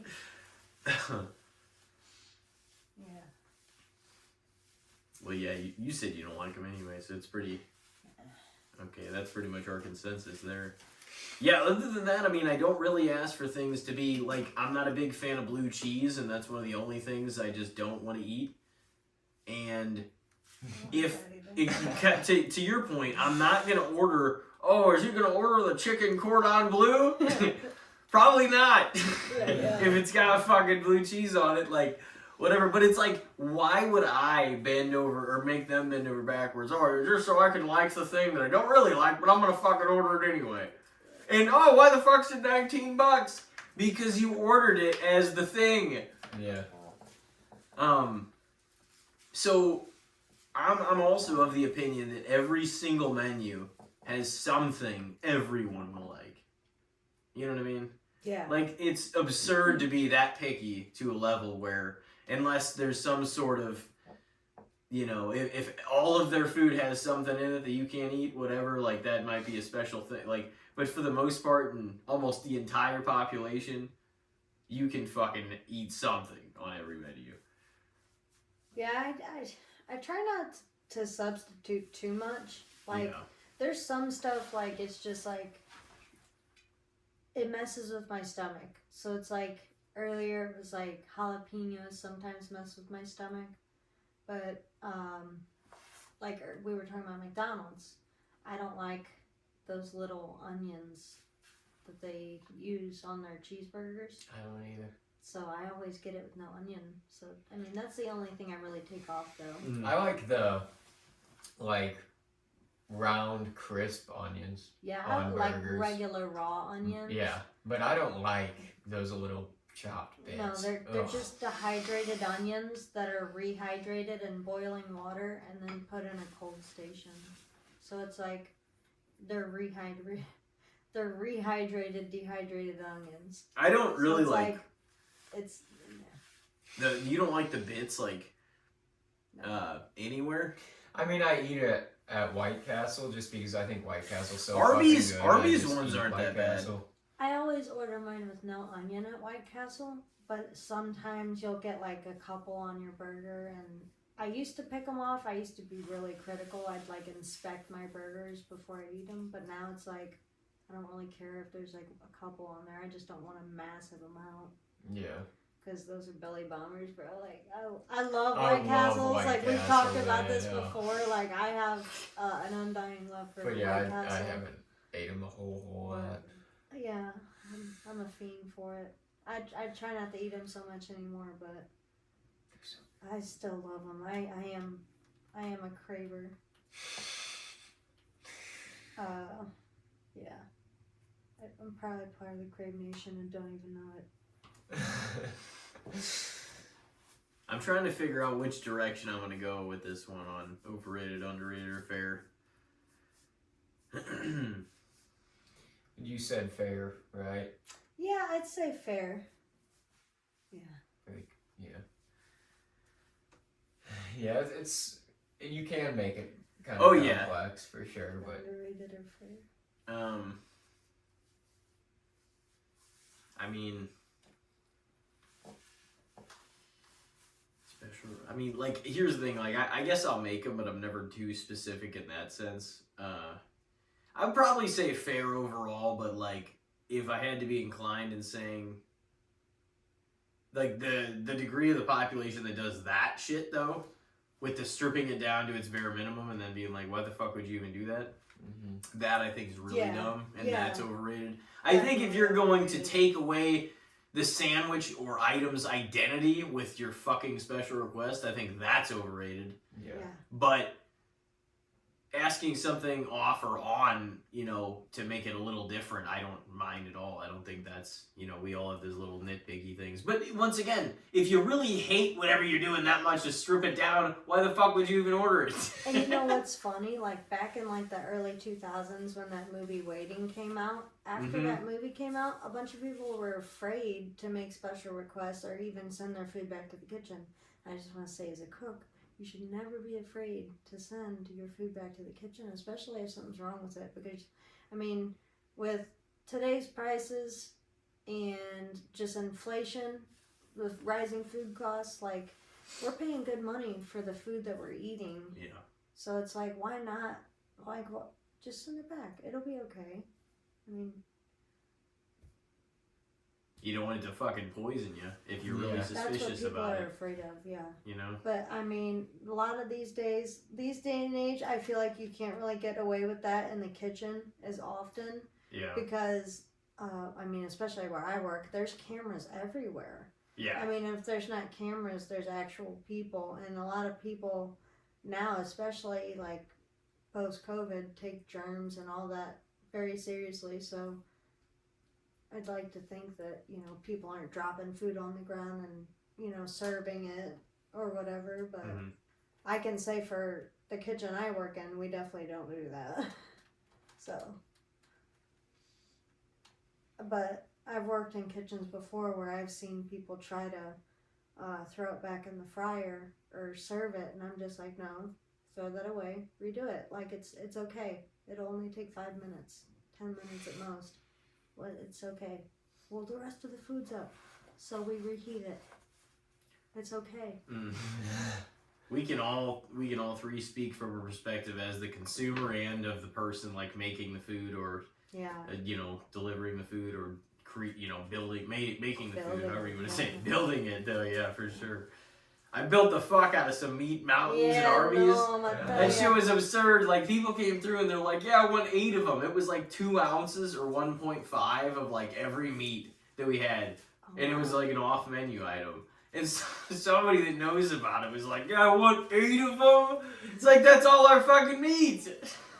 We have the meat. No, we did have more in the back. We did have more in the back, but I didn't call the meats. We did have more in the back, but I didn't want to. I didn't want to fucking go back there and get it all. The meat gobbler just coming through. I want 8 of them. Oh yeah. Give me 8 of them. Oh no, Taco. Somebody actually came through fucking around with saying that dumb shit. Oh no, it's purposely saying stuff that he knew we didn't have. What did they say? He's like, I want and this is before they had the burger. He's like, I want a burger. And they're like, well, we have roast beef and we have the, naming the sandwiches, brisket and all this stuff. Not me, but my manager. And he's like, okay, I want a taco. It's like, okay, you know that we damn well don't have tacos. And then he said, I don't know what the last thing was, if he said like a hot dog or something. Some other like shit that Arby's doesn't have. And then he just like said some shit and then he like fucking drove off. It's like you need to go to Sonic, bro. Yeah. They have everything there. Jack in the Box too. Yeah. That's hilarious. So now he could go there and order a burger. He could order a burger, but there's no tacos there. I never really got sick of it because other than a few of the items in the back, I didn't really get overzealous with my eating there, believe it or not. Yeah. I did eat some of the stuff and I took home some of the stuff, but I didn't really try a lot of the sandwiches and stuff like that. Like I would eat parts or like the tenders and some of the stuff I bring home. Feed the apartment, of people just so we didn't have to fuck. We lived cheaply and it was a lot of fun, but like I just had all these like chicken fillets that I just take home at the end of the night. None of the Mott sticks or jalapeno powers that we're making because I just eat them before I'd fucking leave. Right. But yeah, that was fun. Come to think of it though, yeah, like we were pretty broke, so we just kind of ate off those things. It's always a blessing when you work at a restaurant and you can bring food home and you don't have to worry so much about, what you're eating that night or. And it's trustworthy to eat because you saw it. Because you either cooked it or you saw it made. So, yeah, that's what I like about the restaurant industry. I will say that. Do they let you take home some stuff? Yeah, as long as you don't get too carried away. Like you can't be taking home a pizza and wings and garlic bread or you know what I mean? Like you just can't go in excess. Like you can take a pizza home every once in a while. And, not every single night, especially where I work at Chibari, because it's fresh pizza dough, and we make our sauces from scratch, and the cheese is like a blend of cheeses, so it's like more expensive than just regular mozzarella. So there's definitely quality ingredients in Chibari, and I think if you were to take one home every night, they'd probably ask you to start paying for it, or But every once in a while, it's okay as long as you ask the chef. You gotta ask nicely though. A lot of times, chef says yes, and sometimes we'll be like nope. And he'll be like, oh, and he'll be like, I'm just kidding. Isn't your profile picture like a pizza dough in the air or something? Yeah. Yeah. It's me and Frank. No, that's a cool shot though. Oh yeah, that's me and Frank. Yeah, I miss Frank. My mom took that picture. Oh, really? Yeah, she came up to have dinner with her coworker, and she took a few pictures of us that night, and I just had it saved in the archives. It was like from when I first started up at River City, and Frank was teaching me how to throw it that night. And he was like, higher, higher. Yeah. He doesn't, unfortunately, he's not there anymore. He retired back in October, so it's just me now. Oh, man. Holding down the pizza station by myself. Yeah, he was like an 80-year-old Italian man. Oh, well, I don't want to say, I don't want to put his age out there. That was my bad. He might not even be 80. I'm just saying he's older. Yeah. He's got a lot of wisdom, so he's been around the block, and you know he's from Sicily, so he has the strong Italian accent and roots, and you could just hear it when he sings and he talks and interacts with people. The mannerisms. Mm-hmm. But yeah, he was one of my favorite coworkers. I miss him all the time. But yeah, he's not there anymore, and it's just me, and now I've been training people, and it feels kind of nice to, you know, not be the grasshopper anymore. It's like what I was saying earlier, I've kind of progressed in my career, so I think it's only a matter of time before I'm due a promotion, you know, so we'll see how it all plays out, and, you know, if I get one, great. If I don't, we'll see what happens next. Yeah, we will. You got the experience now, at least, though. Well, I got a lot of different experience too, because I got experience working at like a diner burger restaurant kind of deal, seeing how fast paced that can be, kind of like Gordon's Stoplight. Like they really pump out a lot of burgers and serve a lot of customers every single day. They were actually voted like Missouri's #1 burger spot. Yeah. I was Gordon's Stoplight in Festus, Missouri. I think I remember that. They've been around forever. Yeah, and they're well due that award, because I mean I don't know if it was like a legitimate thing or if it was just some blogger's food vlog that was like, oh, they're #1, voted on a poll of like 100 people, but I'd like to think that it was voted, you know, from the state as a whole, because that place is phenomenal. Everybody that I talked to that had been there put over the burger like big time. So I've always liked Gordon's. Yeah, I've honestly only been there like a few times. No, I've only sat down in there like twice. I found out because last time I went there, I did order onions on their burger.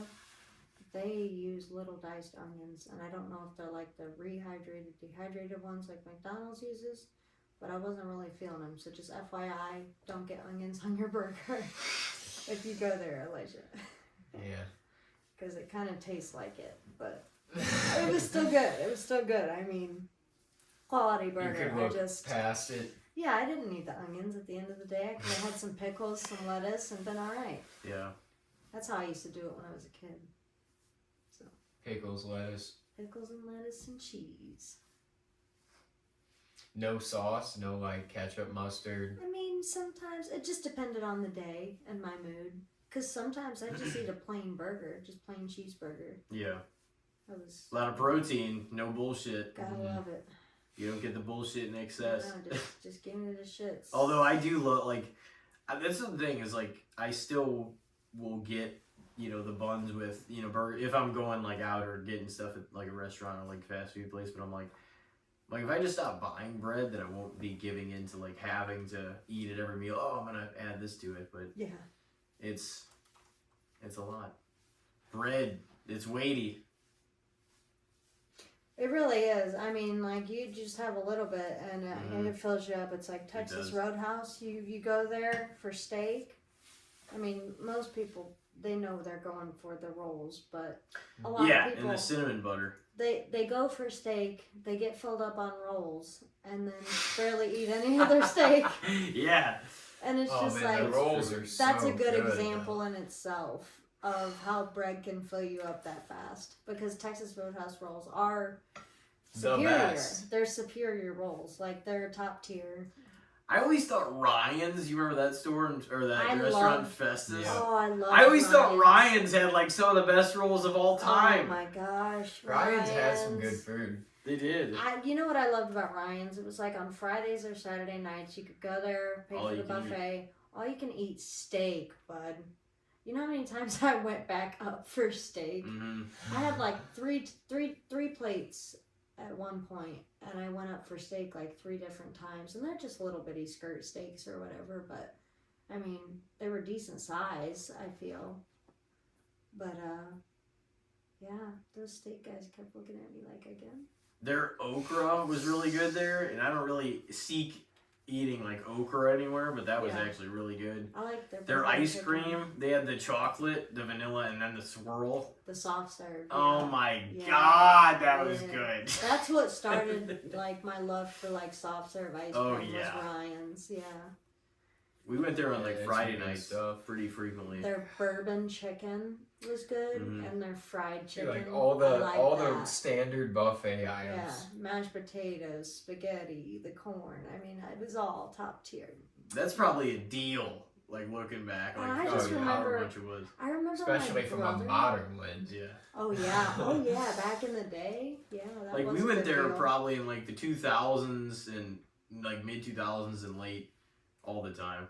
Man, I miss buffets all the time.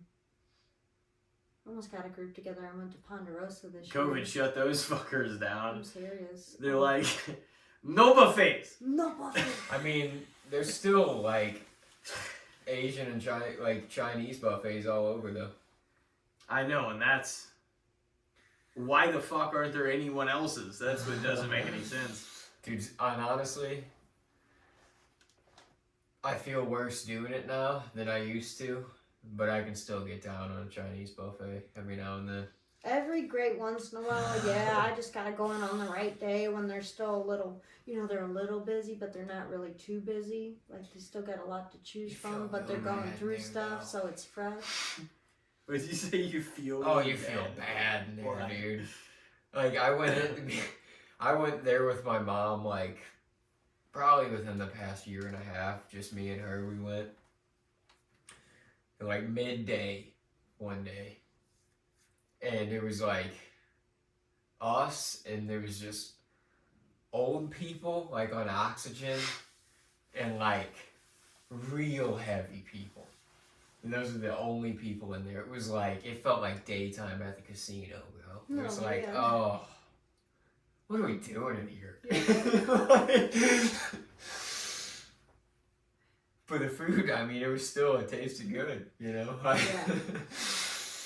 Can't complain, I had a few plates. When you go to the buffet especially, it's like, you have to have a few plates. Because otherwise, why are you there? Yeah, you gotta. You look paid like it. for it. Oh That's yeah, true. you gotta have at least 2. That's minimum. That's minimum. 2 and dessert. Yeah, Ryan's was they had some banger food for like the cost. And But Ryan's, I used to go 3 or those 4 rolls. plates. Whenever you said the rolls, I was like, oh my god! Like they just like glazed and they looked like, oh man, they were great. But if I was like super hungry, I'd eat about, I don't know, 6. I knew that was coming. I was debating for a few moments like what mine was even gonna be because I thought about going a few different ways with it, but I'm just gonna throw this one out there, even though we already briefly talked about tomato, which is Yeah.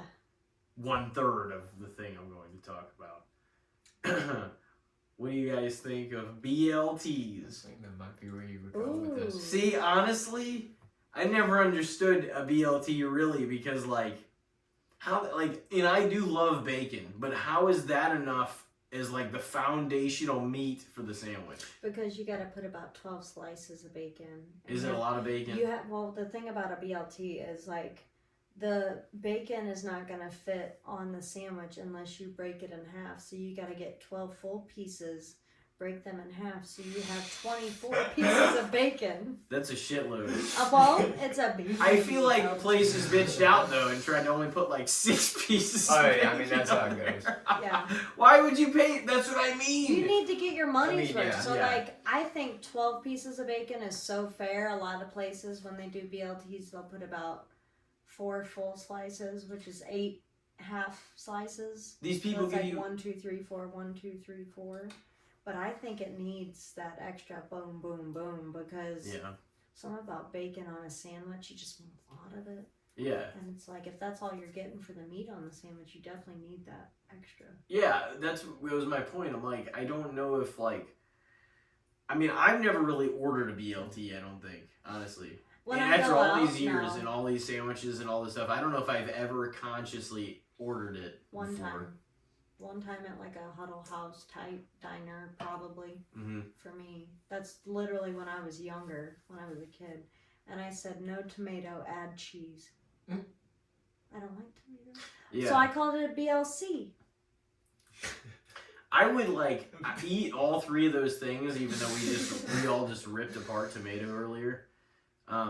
I could eat, like, they're edible to me, but they're not. It's not what I would want. Yeah. You know what I mean? Well, it's strange now because I don't like raw tomato, but if I make a margarita pizza and I put onion on it, or just make a margarita pizza, I'll have a slice sometimes, and I won't pick the tomato off. I'll eat it. So I guess if the tomato is cooked down, I'll eat it, like tomato sauce or stuff like that. You like ketchup? Hell yeah. Yeah. That's like the first sauce every kid's introduced to. Yeah. Oh yeah, The ketchup. foundational sauce. That was one of my favorite things. Oh, just like a flashback to earlier's conversation about the bear. One of my favorite things about that, one of my favorite jokes in that movie, he's like, they're at a kid's party and he's like, you didn't bring ketchup? Like, what the hell, man? Like, you forgot to bring the ketchup, Richie? And he's like, what kind of asshole puts ketchup on a hot dog? And Carmi's like, a kid, Richie. A kid. And it's also just like, I do too. So it's Yeah, I put mustard and ketchup. Mustard, ketchup, and eventually I'd like to get to a point where I start experimenting, like, chili dogs with like chili, cheese, and onion, and then like specialty dogs, like, I don't know, crispy fried onions with all the stuff on top. Just like random fixins and stuff. So I think that'd be cool because I've been seeing a lot of reels of like food stands and hot dog food stands and chili dogs are so good. Those so underrated, really well. honestly. Those seem to do really well, the hot dog stands. Yeah. I keep wanting to try that Steve's hot dogs place. Still haven't tried that, but apparently they're really good. I keep seeing a reel on Facebook. It's been on there for like probably 6 months now. It's like Double Dogs or something like that. Yeah. And he likes to sometimes he'll give people shit when they're walking up, like, hey, what are you doing here? Like, just fucking with them. He fucks with people. And then he puts it on TikTok, and I guess because he's got such a following and has so many views, he,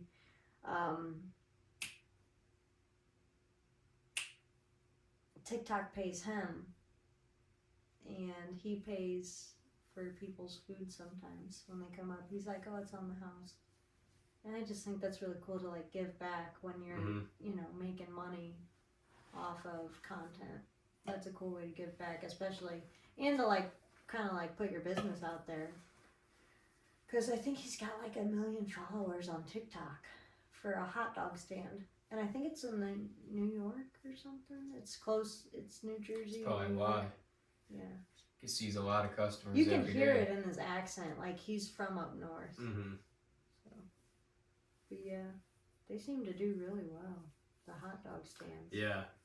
That's gotta be great. Just profit. self-made and just that like simple of an idea. I just think food trucks in general are like cool. Yeah.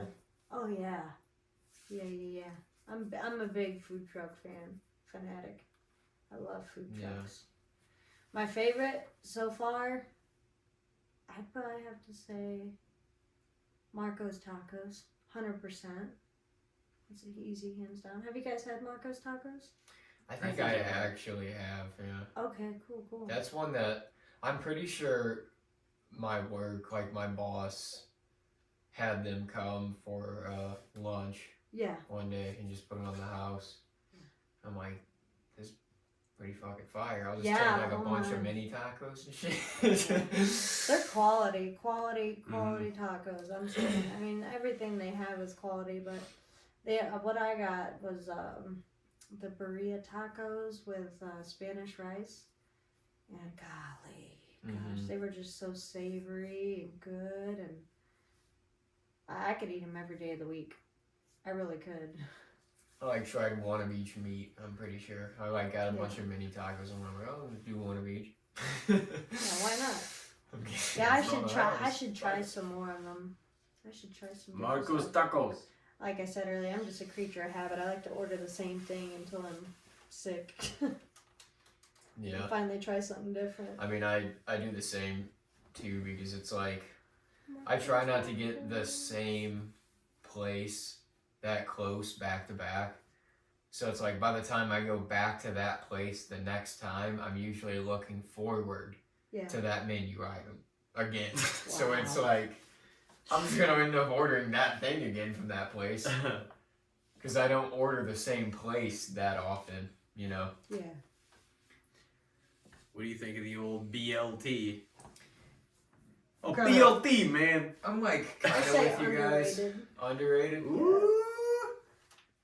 I'm kind of with you guys because I don't For sure. I never really get them from places, but growing up, my mom made a fire BLT. Like at the house, I had them a lot growing up, and I always enjoyed them. So like, I think they'd be a decent homemade like thing, but I could see maybe at a diner or something, like a Waffle House, something like that, getting a BLT. Might not be too bad. Wouldn't feel like I'm wasting my time. It's gotta be a money. good piece of lettuce for sure. Oh, A few 100%. pieces. Like, that matters a lot. Same as, like, I'm not even against ordering, like, a lettuce wrap instead of, like, a bun on, some things. Yeah. But, like, it's gotta be, like, a quality piece of lettuce. I don't want it to be these bullshit pieces that aren't, like, at least, like, a 2-piece little kind of, I've never been like a huge fan of like lettuce wraps. I mean, I'll eat one, but like something about a toasted bun. Oh, and yeah, buns most of it's the time. just But I something have about it. the unwhiches. Certain places aren't bad. Yeah. Well, I keep seeing reels about In-N-Out too. They have like a lettuce burger. It's like got a lettuce wrap. And it's a burger. That looks good. I'm sure theirs is fucking spectacular. I've never had it. Because that place is so like just. They do everything so orderly and so neat and just so crisp and clean. That's what I've been told. That I'm sure it's probably pretty good. Like I had them quite a few times when I was out there in Cali. You like it? Yeah. Okay. I can't confidently say. The thing is we've all had at this point in our lives so many burgers that it's hard. It is very hard to confidently be like, oh yeah, that's the best burger I've ever had. You know what I mean? To me, the best burger I've ever had probably came from Quonset Lanes when I was a kid. Yeah. It was so good. It was at a bowling alley in Festus, and for some reason, something about their burgers, they were just so greasy and delicious, and I was just like, oh my god, I need 2. That's how that concession food is. Why does it slap that hard? It has no business slapping that fucking hard. Yeah. You know what a weird place is that had top 3 burgers I've ever fucking had? Who's that? The Hillsboro Pool Hall. Hillsboro Billiards. Wow, really? Yeah, it was a greasy ass fucking grill and everything. No, this is more like 10 years ago. Damn. I mean, they probably still make them, and I'm sure they're, but just on one of those little plastic trays, the little wrap just made. It looked really nice though and good. This burger was one of the best burgers I've ever had, no fucking doubt. It was a greasy fucker, but it was like, it wasn't just something all about like that. It bar was burger, so good. like There was people fucking grill. There was people smoking in this place. This is like one of the best burgers. Good. It was one of the best burgers I've ever fucking had. They don't make them like that no more. That was one of the best burgers I've ever had, and it was in a place like that, and it was like perfect. Some of the food there was really good, but that burger. Ask my brother. Ask Tyler Cheatham. There's like several like. That's top 3. I don't know what the definitive one is. In-N-Out's got a great one. Probably top 5 for me. Okay, that's good. That's good. That's good. I don't know where. I just don't know what would go 1. And I'm not even saying the pool hole, but that one on the right day and like, yeah, we went in there all like, oh man, we haven't eaten dinner. Let's fucking eat, eat here, eat the burgers here once we found out how good they were. Yeah. But like, I swear, I'm like, I couldn't believe that was one of the best tasting burgers of my life in a place like that. But the smoke, man.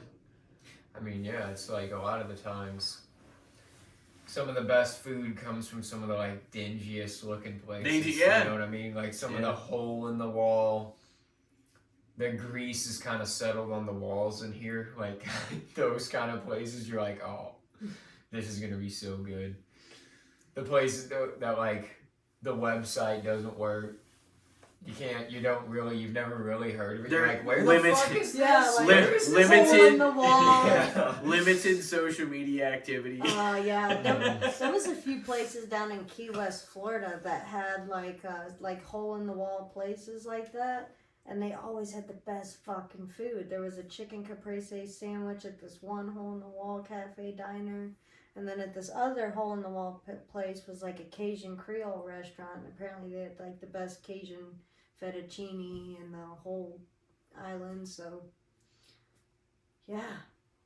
Usually is the place. They don't want to be crazy. People don't want to like hype them up too much because they don't want to ruin the spot, you know? Yeah. Man. BLT, I'm saying fair. Alright. You said underrated? Even with this and the tomato earlier? I would say, yeah, hell with the tomato. Put cheese on it. So not a BLT. 3 ingredients. Underrated in a sense, like, because bacon gives you a lot of energy. It does. And I'll eat a pack of bacon. I'll feel fucking great for the day. Yeah, 100%. And it's just like, and the carbs from the bread. A lot of good protein. And I mean, if you eat the onion, great. You just got a little bit of nutrients. The lettuce, not really much nutritional value there, just mainly crunch value. Yeah. And it's like watery too. Yeah. But it doesn't really do much. I like it on. No, I love lettuce. It's so good. Yeah. But I'd say underrated in a sense because they're good to make at home. But at a restaurant, I would not order it because they usually charge way too much for bacon and bread. Like, because essentially that's all it is bacon, bread, and a piece of lettuce.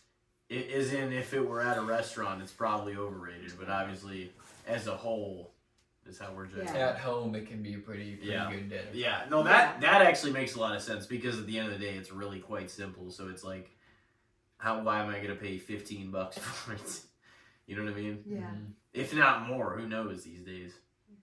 Well, you got the fries, and maybe you got the it's going to come with a small soda. It's like, how the fuck is this thing? It's barely anything, and it costs $32. That's the way it goes. Yeah, you gotta... It's easy to clock those things. Yeah, it is. And you hit it a little bit, and it just... It's like, boom. Yeah. So you're still going underrated then? I would say at home underrated, at a restaurant overrated. So it evens out the fair. Yeah, I guess you're right. Fair. BLTs are fair. Yeah. You got but something? for the most part, it's like bacon. I just love bacon, so it's kind of hard to be like, oh, fair, because it's like underrated because we love bacon. It's so good. I think I have 2 packs of bacon in there. You do. I was eyeballing them, and I was just like, oh, he's having bacon for breakfast tomorrow. I've been buying the thick cut bacon because the thin, and I put it in the air fryer, and I know exactly how long to cook it to where it's like a perfect combination of still pretty chewy but also crunchy. Crispy, yeah. So, because I hate whenever my mom likes it crispier than hell. I don't like it crispy. And I'm like, it's burnt every time, basically. Yeah. That's not, no, it basically has no, it's the equivalent to getting a steak, like, well done. Like, what the fuck are you doing? So you like your bacon about, like, medium well? Yeah, I don't like mine super crispy either. No, I like mine chewy. Has got all the flavor. Yeah, so you like medium. Yeah. What I usually do is refer to bacon as medium is crazy. I usually put it on. I usually put it on 400 the air fryer. I put it on. I put it in for 7 minutes and then I flip it for 5 minutes and then I'll pull it out. Usually. Oh wow, that's fast. But it's Man, on. I But it's I on. might try that. But it's on 400. But I always put it on 400 because I want shit to get done in the quickest time possible. You see, I cook mine on 400 too. Mm-hmm. Sometimes 425, depending on like what I'm doing. Because if I'm like doing stuff in between cooking the bacon, I won't put it on 425 just because I can easily get distracted and miss my timer. But yeah, I put mine in the oven. Yeah, well, yeah, I was gonna say, and the oven gets a little hotter than that does. That only goes to 400. Yeah. So I figured out, I trial and error it enough 400's time perfect, to though. know exactly when and how good things are gonna be at the time. But yeah, I got one. Yeah. Do you? Mm-hmm. All right. It was kind of something we touched on earlier, but I really got to know just for me, and I'm sure some of the people that are watching that, you know, maybe haven't had Chili's would like to know, are their cheese sticks overrated, underrated, or fair? Because a lot of people are hyping them up on social media and, you know, putting them on the sliders and then breaking the slider in half, and then you're getting this glorious cheese pull. And I'm just wondering, like, when you went to Chili's, like, was that your experience with the cheese stick, or like what? Tell me more. I've been craving. Do we mean like a mozzarella stick here? Yeah, the mozzarella sticks, those big ones, like that are like. They have this like big. kind of the little fatties, don't they? Yeah, they're like this big. I have not been They're to that Chili's. big? They're this thick. Yeah. And this big. Okay, I don't know if I've had those. Okay, well, we should go to Chili's. Are they? Is this a new slider that they're just like a topping on top of the slider? Yeah, no. We can go to Chili's. We need a picture of this motherfucker. All right, hang on. That's what we Hey, need. Tony, pull that up for us. Okay. Yeah, let me pull up Chili's cheese sticks real quick. I was gonna say, cause like I'm sure I've had Chili's mozzarella sticks in my life because it's like one of those places like Applebee's and Buffalo Wild Wings and like a sit-down restaurant I've been a handful of times, and I know if I've been there a handful of times, I've ordered the mozzarella sticks before. Man, look at that. Because it's one of the sides I'm going to order. Oh. Or somebody's going to order and I'm going to try them. Yeah, I've had those before. Those little. Oh yeah, I've had those. Those are pretty good. Yeah, they're like more square. Yeah, they're pretty big. They're not like a standard cheese stick, because like standard cheese sticks are like they're that. like They're little circular, dinky, like about the size of your thumb, finger, whatever. And it's just like, those are huge. Yeah. And it's just like, who wouldn't want that? Like, look at that. You'll want that. You'll need that. I need that. Okay. Everybody likes a good mod stick, that's for sure. Yeah, we need that. I mean, I had to show them because it's like... It's been a long time, but I do think I've had those, because that's somewhat of what I was envisioning. It's just, those are pretty big. Oh, God. I'm going to have to probably lean a little towards the underrated on that, because like, I can the imagine size of that and how good it probably it is. looks. It's just like, it probably doesn't get the hype it deserves. Like, look at that cheese. Oh yeah, that's fucking wild. See, we're gonna get way too hungry. We always get hungry. This is always the jam. Okay, here we go. We always start talking about This the food segment. as it winds down. It's the cheese pull. But I would probably say underrated too, because if those are anywhere close as good as they look, we're missing a good fucking meal there, you know. That looks pretty fantastic. I need that. I'm gonna go get a triple dip. I haven't had Chili's in probably at least 4 or 5 years. I feel like it's been a long time. I went there probably within the past year. I know. Jeez. Not that I I remember. went there semi-recently, but I feel like I've gone to Applebee's more in my life. I feel like I always throw those two on the similar scale in my head. It's like Chili's and Applebee's are kind of the same restaurant, but different. You know what I mean? Those cheese sticks, they just look phenomenal. They do. And I need that. That's one of the, I said that earlier, I was like, I'm such a sucker for the mozzarella sticks. Yeah. In anywhere. Like, the ones at Sonic are good, the ones at Arby's are good, some of the ones you can buy from the store are really good. But, I know, this is a problem. Mm-hmm. This is what we've fallen into, like in the middle of this pod before. Just getting really hungry. I'm just glad we live in a time where we could DoorDash these things if we really wanted to. Yeah, that's true. I mean, this is. I don't feel like it's an emergency right now. Do you? I mean, if it is, What's an emergency? Cheese sticks. At this like moment? Yeah. I mean, I'm not gonna go out right now and buy them. Me neither. That's crazy. But if DoorDash magically brought them to us, that would be nuts. That'd be great. That'd be crazy. You know, but. Okay. So do we? Oh yeah, we I was answered just underrated. curious. What do you got, Elijah? Not me ordering cheese sticks. Did you order some? Oh. No, that's crazy. It's crazy work. Crazy work. You ordered? No. What? Now that we're getting a little older, So New Year's Eve is it kind of, you know, sort of a young person's holiday? Does it feel sort of like a young person's holiday? New Year's Eve? Yeah.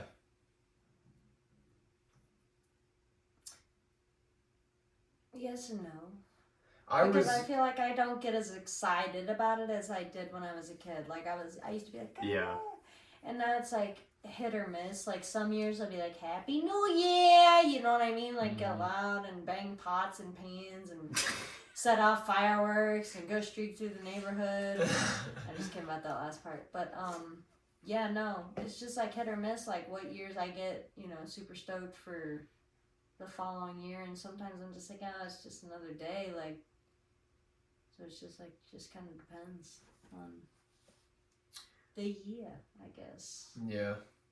Well, my overall topic was having to stay up till midnight on New Year's Eve. Having to? Yeah, just, it's kind of the rule. It's, you know, it's the unwritten rule where it's like it's tradition. Yeah. You gotta ring in the new year. Traditionally, ringing it in. Fair. I mean, I usually do, or like this year, I was even thinking because I'm like working New Year's Eve and the day after.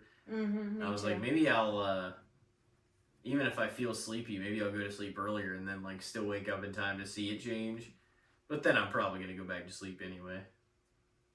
But just to have the moment, sometimes you want that, you know. As a kid, it definitely felt a little more, but like families and, you know, people will do things for it, I guess, and it's not, I don't mean, you know, like I'm not going to discourage anybody from like celebrating it per se, but it's one of the holidays that if I'm going to sit home for instead of like, you know, doing something for or celebrating it in a whole other bunch of different ways, you know what I mean? That's going to be the one.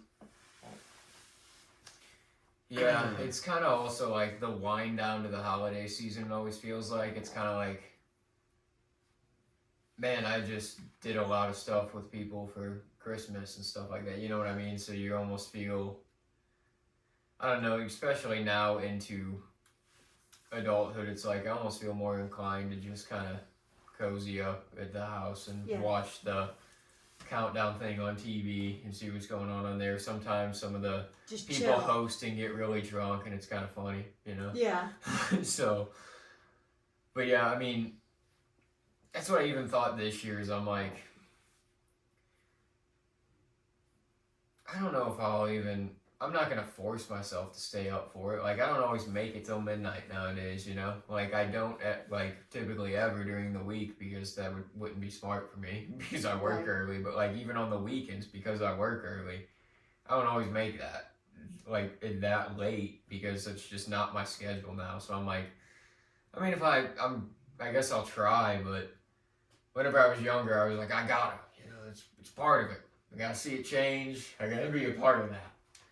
But I'm just like, I mean, I'll wake up and it'll be 2026, you know? Exactly. Yeah. It'll just be the next day, just a different number. No, 100%. That's a fair point too. That's usually what I'll like stay up for it sometimes, but I am not gonna make an overly big deal about it. You know what I mean? There's been years where I've fallen asleep before midnight. And I'm just like, oh darn. I think it happened once out of the last funny. year. When I was a kid, I was super excited for New Year's one year. And it was just like, oh yeah, New Year's Eve, like, it's tomorrow, I'm so excited. And I fell asleep on December 31st, not thinking, like, tonight's New Year's Eve. I fell asleep, woke up the next day, and I was like, "Are you guys ready for New Year's tonight? It's gonna be so fun." And they're like, "What do you mean?" Like, that was last night. Today's New Year's Day. This is New Year already. And I'm like, "What? Wait a second. Oh yeah." And yeah, that was my blonde moment when I was like 13, 12. It might have been like 11 actually. Like, I missed out on all of it. Yeah. I was bummed. I was like, darn it, all the festivities. And now it's just like, if I fall asleep, it's okay. But I like staying up till midnight to ring in the New Year.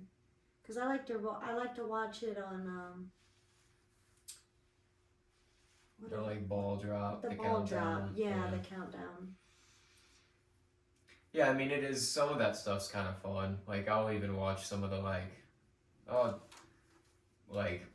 Peacock usually does a thing every year with, like, they did it with, like, Kevin Hart and Snoop Dogg a few years. It was like, oh, the year wrap up, and it was just, like, some of the funny things that, like, kind of took off throughout the year, you know, and, like, some viral moments and this and that. They just kind of, like, all that stuff's kind of fun, always, to kind of, like, look back at the year that was and watch those kind of things. And the countdown shows usually, yeah. I mean, because it happens once a year, you know. It's just like, it's only that night that program's on TV. So I'm like, I usually flip it on for a while and see who's performing at it and who's hosting it and who they get to come up and interview and stuff like the year that they had Gronk on there, that was hilarious. Gronk got just hammered before it was midnight. Oh, snap. And he was just like slurring his words and shit on the microphone.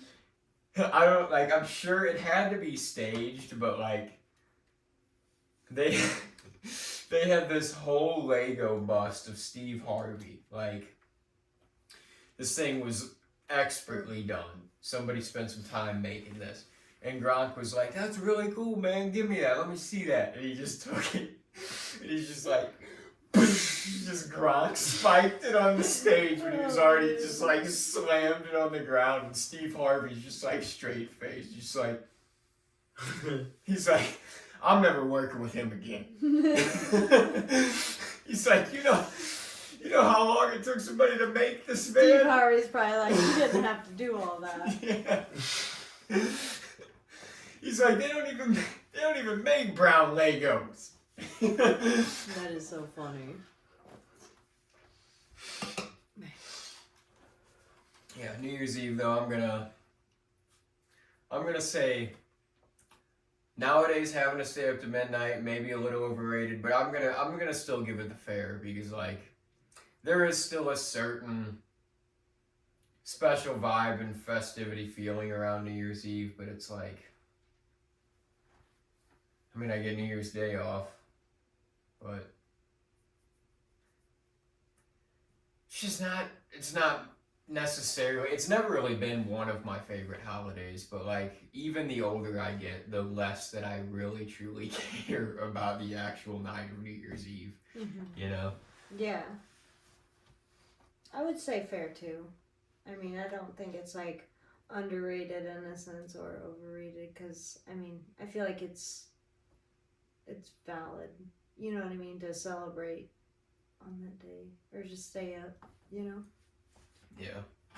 I mean, maybe if I would say if you're like super duper old and you're just like not really feeling it, yeah, it's overrated. Like, I could see myself saying in like my 70s, yeah, this is overrated, like I'm going to bed, it's 8 o'clock. Or you're just going to be annoyed because you can't sleep because people are setting off fireworks and doing all types of shit, and you're like... But yeah, as of this moment, I would say fair, 100%. You said fair? Yeah. I guess mine would tie like right into that, just kind of keep it New Year's related in a way. But since we were just talking about work on New Year's Day, what do you guys think about working on New Year's Day instead of having the day off? Obviously, you're given the day off. I mean, that's the thing though. Running a route, it's like New Year's Day. New Year's Day is the national holiday. Yeah, okay. That's the day that traditionally people get off. I was gonna just make it holiday related, but I was like, no, because it's a little bit different in their circumstances. But like, just focusing on New Year's Day itself, I'm like, to me, that is one that feels like, okay, it's kind of in the middle of the week. Like, I don't mind working it. You know what I mean? Like, what am I gonna do on New Year's Eve or New Year's Day that's, you know, so damn important? That's a federal holiday too, Yeah. isn't it? Yeah. So I would say it's overrated because, I mean, anybody. I don't think it's right that people have to work on federal holidays, but I get where in some jobs it can be a necessity, like doctors and, you know, gas stations, stuff that has to be open in order for people to go about their day and live and survive. And I would say it's overrated because it's a federal holiday. That is one perspective. I wouldn't say underrated at all because, I mean, it's just, I've never liked working on the holidays. I mean, I'll do it, but I don't. Yeah. I prefer to spend that time with family. And, I mean, working New Year's Day, I feel like it's different than New Year's Eve. So it's like, I don't know. That's the thing, though. It's kind of over by Yeah, then, New you Year's know? Day people get because they ring in the New Year. Yeah. As long as I'm getting, like, holiday pay for it, I would say still overrated, but fair. I just, you know, family. Yeah. I prefer to spend it with family. Do you spend New Year's with family usually? New Year's Eve, yes, and then typically I stay the night wherever I'm at and spend the next day until about lunchtime with my family, and sometimes dinner. It just depends on the year, what's going on. So, yeah. Yeah, I would probably say, I don't know, cause like for me personally, working on New Year's Day, I might say underrated because I wouldn't mind doing it. Like, it's not one that would bother me if I had to work. It's not like Thanksgiving or Christmas or something that I'm like, I want this day off. Yeah. Right. But and most people get those too often. yeah. But yeah, I mean, that's a valid point. it also kind of like having the job I have, I make that up later in the week. Like, I get pay for that day, which is nice because then it's like a 6-day pay week. But then it kind of just throws the whole week off and the whole vibe because then I come in and work Saturday that week. And then it's like this, especially the like Christmas and New Year's because it's back-to-back weeks. Yeah. So that happens back-to-back weeks. Unless they fall on those days. Yeah. So, I mean, I wouldn't mind working it, to be honest, but I get why we get it. It makes a lot of sense. And, you know, maybe in years in the future, if I go out and do something for New Year's or, you know, whatever happens, I'll be fortunate for the day off. But, yeah, it's not one, like, out of some of the other ones that I feel very much are like, oh yeah, this is a necessity, I really do want this day off. It's like out of most of the holidays, it's one of the lesser ones that I actually care about getting off. Yeah, that's pretty 100%. valid. 100% the same. That's not like, there's a bunch of things I would rather have a schedule more oriented towards my plans and what I want to do than New Year's. Yeah. You know? Including Halloween, including St. Patty's Day, including Fucking getting those days the 4th off. of July, including obviously, you know, we just talked about getting off Thanksgiving, Christmas, but yeah, I think you guys answered for that one. Yeah, that one's it's not really a clear cut one if you think about it because it's like, what is the perception that everybody sees it as? Like, there are some people with that mentality about it. They're like, nobody should be working on any of these days. Obviously, exceptions included because all the surgeons and people, fuck them, just leave for the day. It's like, we gotta have some people fucking working, attending, you know, helping, just doing well. And even gas station, I mean, people gotta get gas still. That's the thing too. Right. So it's like, if we don't have people, you know, you got to run supplies and shit places. So.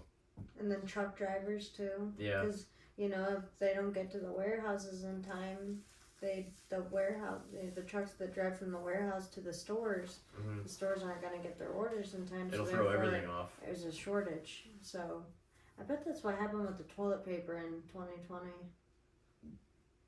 Yeah, that too, and people That just was have so Everybody, crazy. yeah, just. It's like you didn't like wipe they your need to ass. Buy fucking 10 packs of it. Yeah. They didn't wipe their ass with those 48 rolls by fucking Tuesday. You didn't use what all that. You don't. Why are you all back? of this for? Yeah. Why are you back for another 10 packs? It's like. Are you fucking lining your entire floor with Bro, it? What the fuck are you doing? They probably still have toilet paper or just ran out. You know what I mean? Because like how that much Oh, they toilet most paper, certainly still have toilet paper. they have 10 packs. They're giving it to people for Giant Christmas. packs. Merry Christmas! Hey. Fucking No, Uncle they're fucking Steve and hoarding his it crazy ass. They've still got it from got me 2020. more toilet paper. We're almost in 2026 and they fucking still have it in there from 2020. That's how much of them fucking stocked up. No, you're not lying. That's real. It is. No, it is. Yeah. For sure. I remember seeing pictures of people with not shopping carts, but dollies, like those flatbeds they used to get big screen TVs, just full of toilet paper, and I'm just like, what the fuck? Yeah, they started putting limits on everything that you could get to. At a lot of stores, it's like, oh, you can only get 2 things of this and 2 things of Germax. That was crazy. And 2 things of tissues and. Yeah, that was an era. I we worked got at really that fucking era. stupid there for a minute during that era. Societally. It was like funny to work at a grocery store in that era. Well, kind of a grocery store because Target, you know, a little bit of everything. But like, because that's when all those crazy rules just shifted and shit. Okay, now people can only get. It was like they're like checking people's items. Shit is there. Oh, you gotta go put that back. It's like. It's just wild to be working there, like just seeing all the arguments and shit taking place. It's like Jesus Christ, man. Did you have a topic for us? I did. I'm trying to remember now. Hang on 1 second. Because I had thought of something else too, and I was like, no, I don't think I want to do that one. Overrated, underrated, or fair? Which one? Grandma getting run over by a reindeer. And what was yours again? You just said? It's Tim's favorite. He was talking about your overrated, underrated. I'm working on New Year's Day. Yeah, we're on New Year's Day. I'd say overrated. Sorry, I'm still overrated. I know we're all on that. kind of getting. Yeah. I would say a was little just underrated. thinking, New Year's. It's like fair and overrated at the same time. It's like I'll do it, but I don't. Well, there's an argument. Yeah. Because it's like if something's constitutionally even that everything that's written into law that this is a federal holiday, why wouldn't its citizens have this day off? But I don't know. They don't have to. I would say, you know, if I'm getting paid overtime or time and a half, hell yeah, that's fair. Yeah. But if I'm not, overrated. Most people would make, like, I feel like would make that trade though, at least if it was some incentive. If they, you know, well, especially depending on with where it it being is. a federal holiday. Like, I feel like all federal holidays should be mandated time and a half no matter where you work. Yeah. Because it's like, I mean, I get Halloween, no. You know, Valentine's Day, probably not.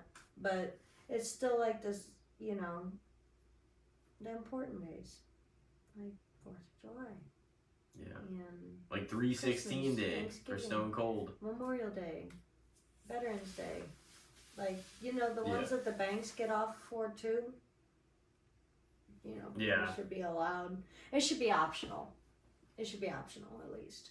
But some places, you know, have different needs, and I get, you know, needs of the business come first and all that. So I guess stores can get away with being like, well, we're still gonna be open, you know, for some of those because like all the products they sell that people do need. Anything that's essential is just it's kind of hard to do that. I could see that, but if you think about it, banks are kind of essential. So it's like these people but the making thing these is rules, like though. the banks close their locations, but the banks, you know, technology still stays open to where transactions can still run. Versus if a gas station closes, I mean, you can't really pump gas if the pumps are turned off or whatever. So, which doesn't happen very often. I feel like you can still pull up to a gas station even when they're closed and still get in the gas. middle of the night, as long as the as long light's as you still can pay on. with your card at the pump, right? Don't forget, before anybody thinks that these people knew what they were doing, shutting these things down and what was essential and what wasn't. I think I probably said this on here before, but they made alcohol sales like essential. Like that was part of the whole, you know, like, oh, like you can buy all this stuff. And there's gonna be like limits on it, but like AA meetings were like not considered essential. Yeah. Oh, this is you don't need to meet for this. It's like what? Virtual meetings. That's crazy. Yeah, these people had no idea what they were doing. They like made these rules. Okay, so my overrated, underrated, or fair would be like. Okay, so taking a vacation in the winter versus the summer. So like instead of vacationing in the summer, you go take a vacation in the winter.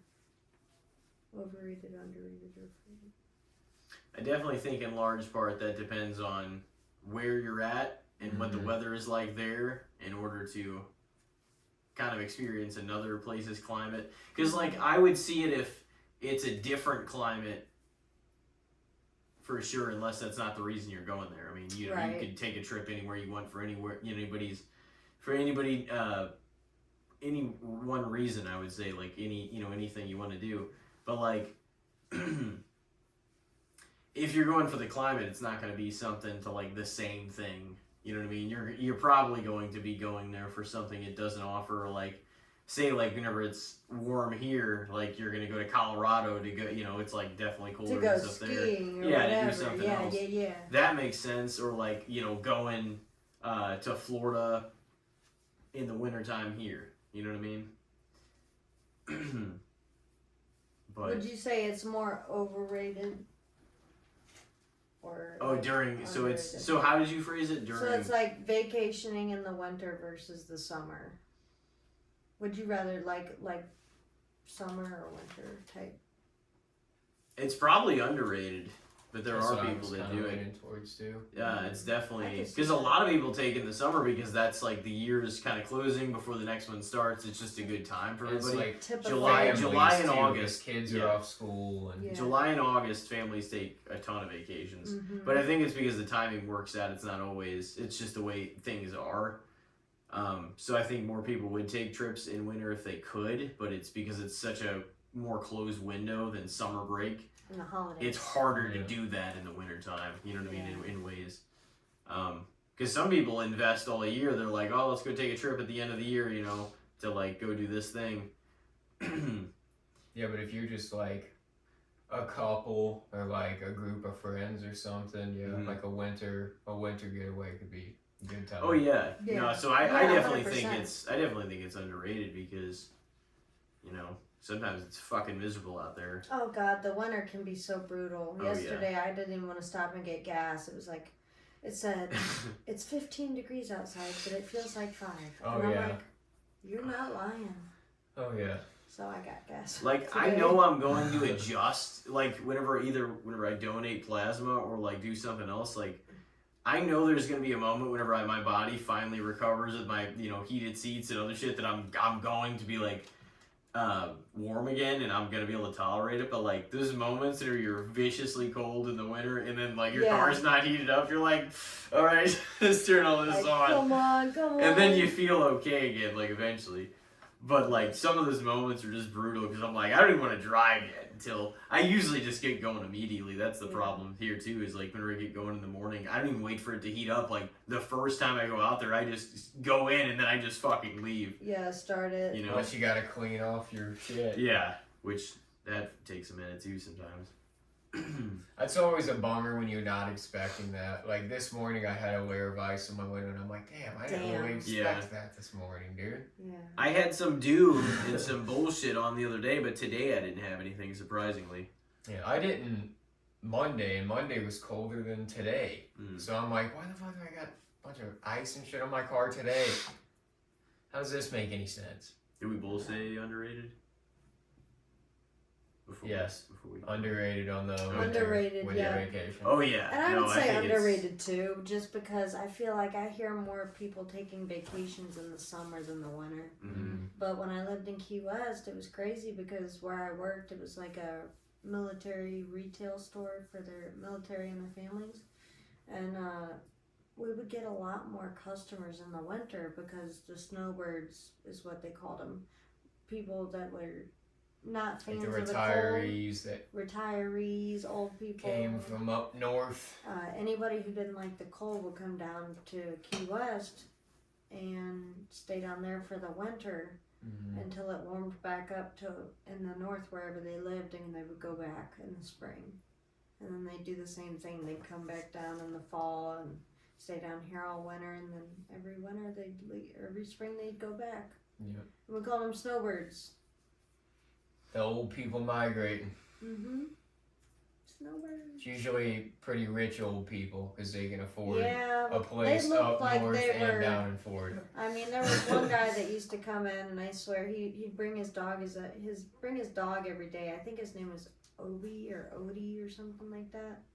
And this dog would always have like a hat on, and it looked like a fedora, and it had like a floral button-up looking shirt, a dog. And it had sunglasses, and it was the coolest dog on the island. Like, the best dog. And he was such a good pup. He let us pet him one time, or a few times. Every time we'd see him, we'd get excited. But, yeah. I just think it's cool, like, to take vacations in the winter, too, because it's, like, right around the holidays, probably not. But like right before or right after, hell yeah.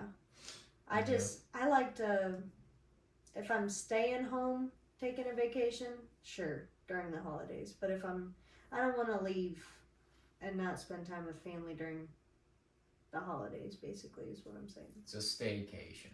Yeah. On the holidays. If it's during the holidays. Unless, I mean, some families, they go visit, you know. They travel. A lot of people travel on the holidays. Because I've done that too. Yeah. But yeah, I would say underrated. Too. Well, it's getting late. It's getting there. Yeah, it is. It is getting late.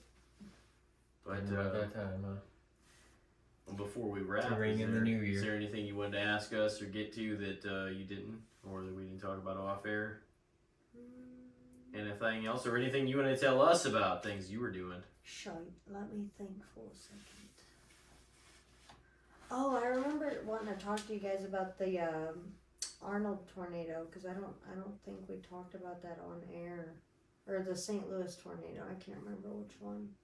I mean, both were pretty vicious. Pretty nuts. Yeah. I'm trying to remember the March one, because the one in March was like, it happened at like 9:30 at night, but that was the same day there was like a big outbreak in Missouri and other states. Like, I think that day alone there was over 70 tornadoes that touched down within this big long line of storms, if I'm not mistaken, and 12 of them were in Missouri. So it's like, I think it was Des Arc, Missouri, Villa Ridge, Missouri, Chesterfield, Missouri, Arnold, Missouri, which is the one I'm talking about, because it started in Hillsboro and traveled to Jefferson Barracks, which is like right here. Yeah, I was gonna say it's pretty close.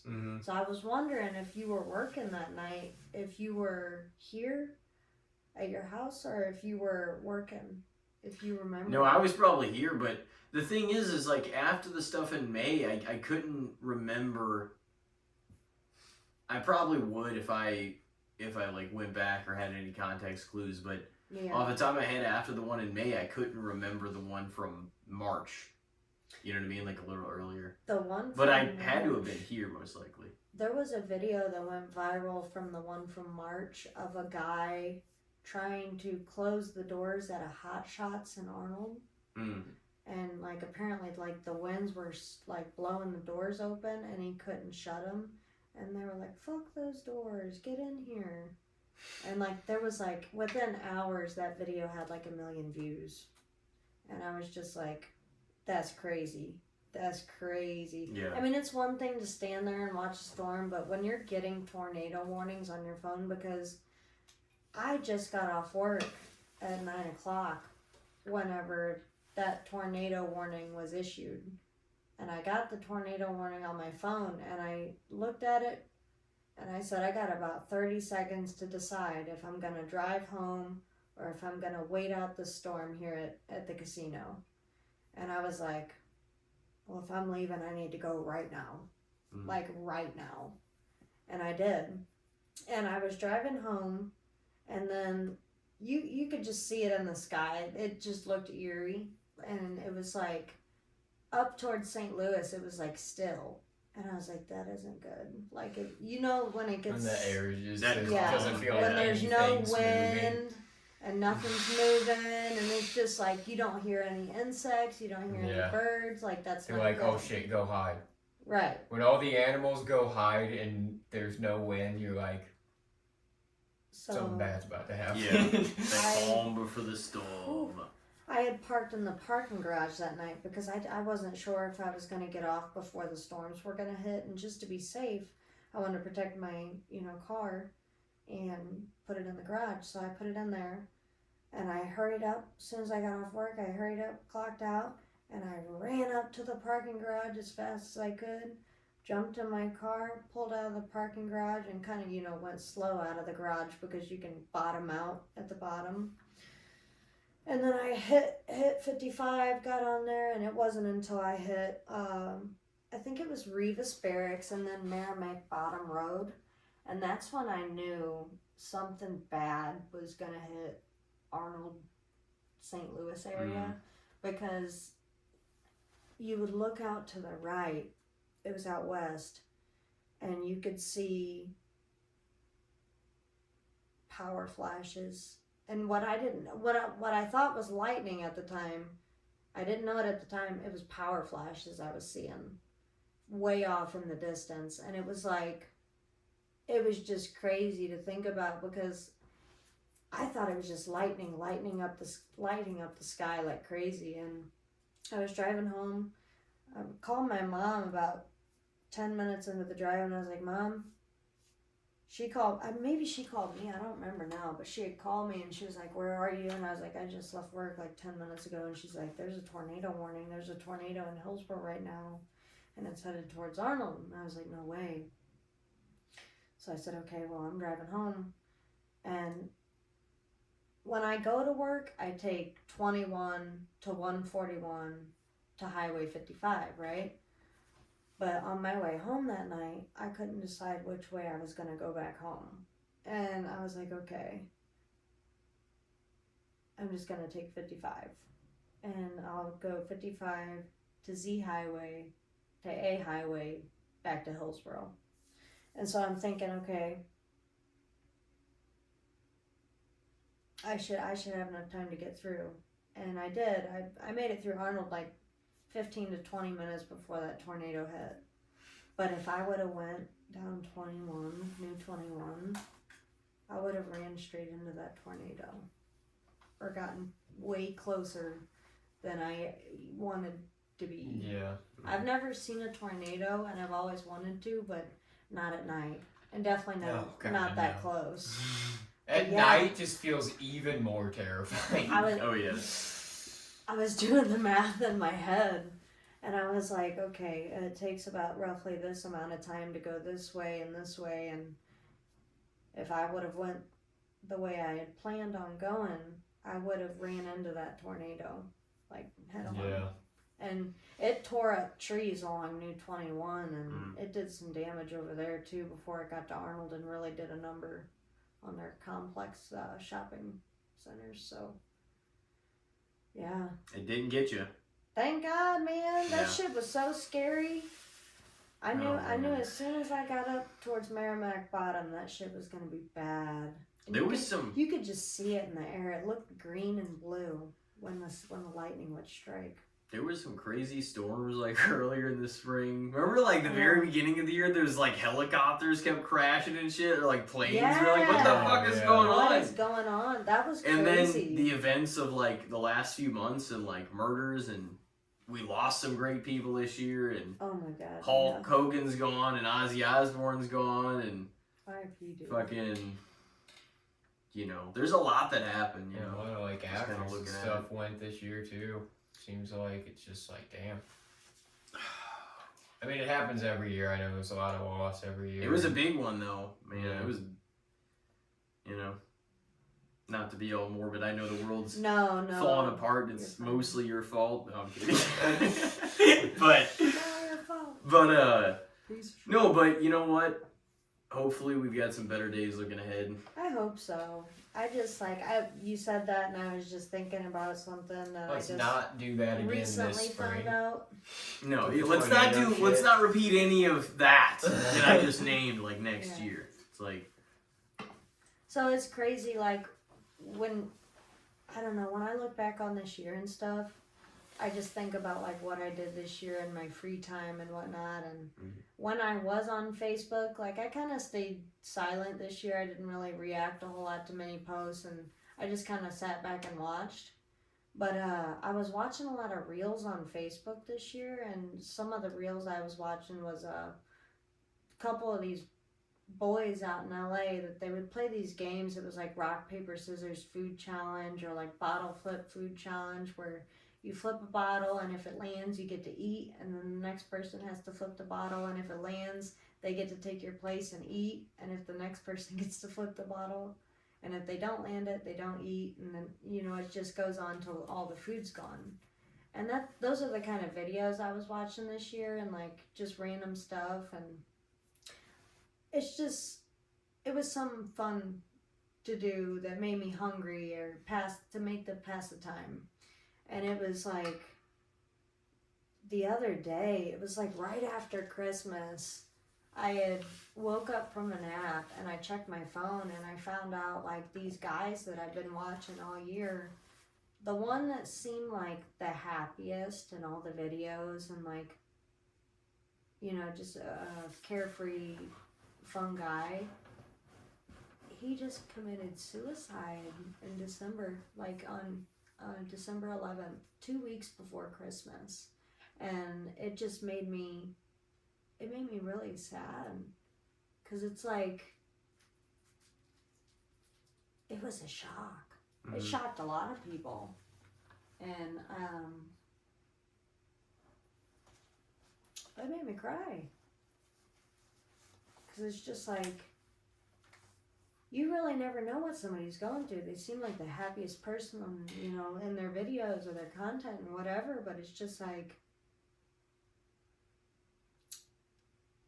this year, we really did lose a lot of great people. And like that influencer, I'd say his numbers were up in the millions for sure. Like he had 1 million followers, you know, millions of views on his videos. So it's like, when people found out like what happened, like it was a big deal, and just crazy. It's just crazy to think about.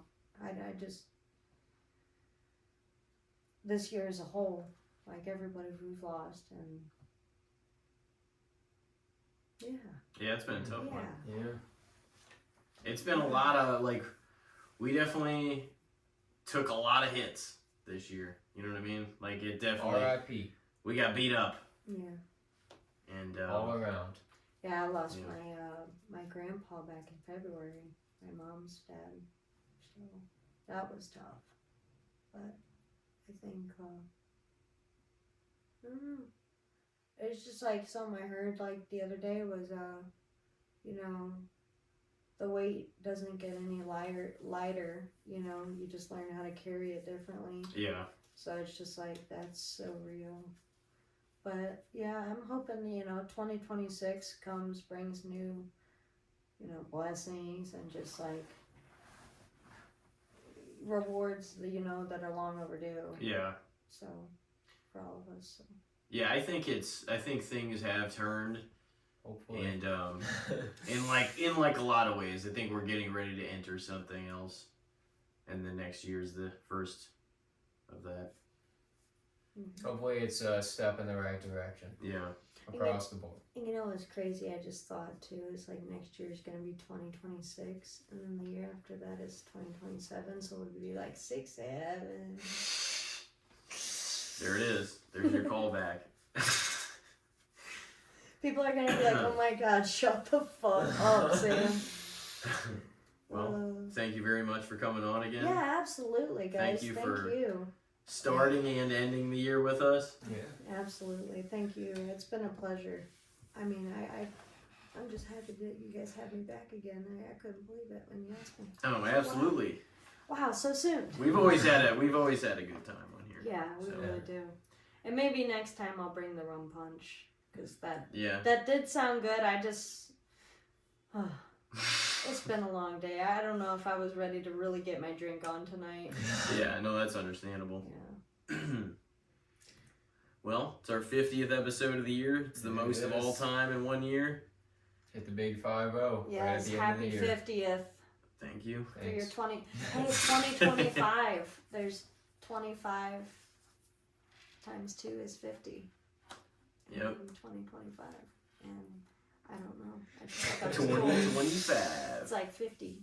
So we'll put a ribbon on that, put it back, put it on the shelf, and be like, all right, well, see what's yet to come. Yeah. Until we then, racked up the big 5-0 this year, though. Don't forget it. No, we did 100%. 50th, 210. That's another kind of milestone in there. Yeah. Oh, nice. But wow. we started last year on We're in the 200s now. Yeah, we started last year on like 161, so it Wow. makes sense.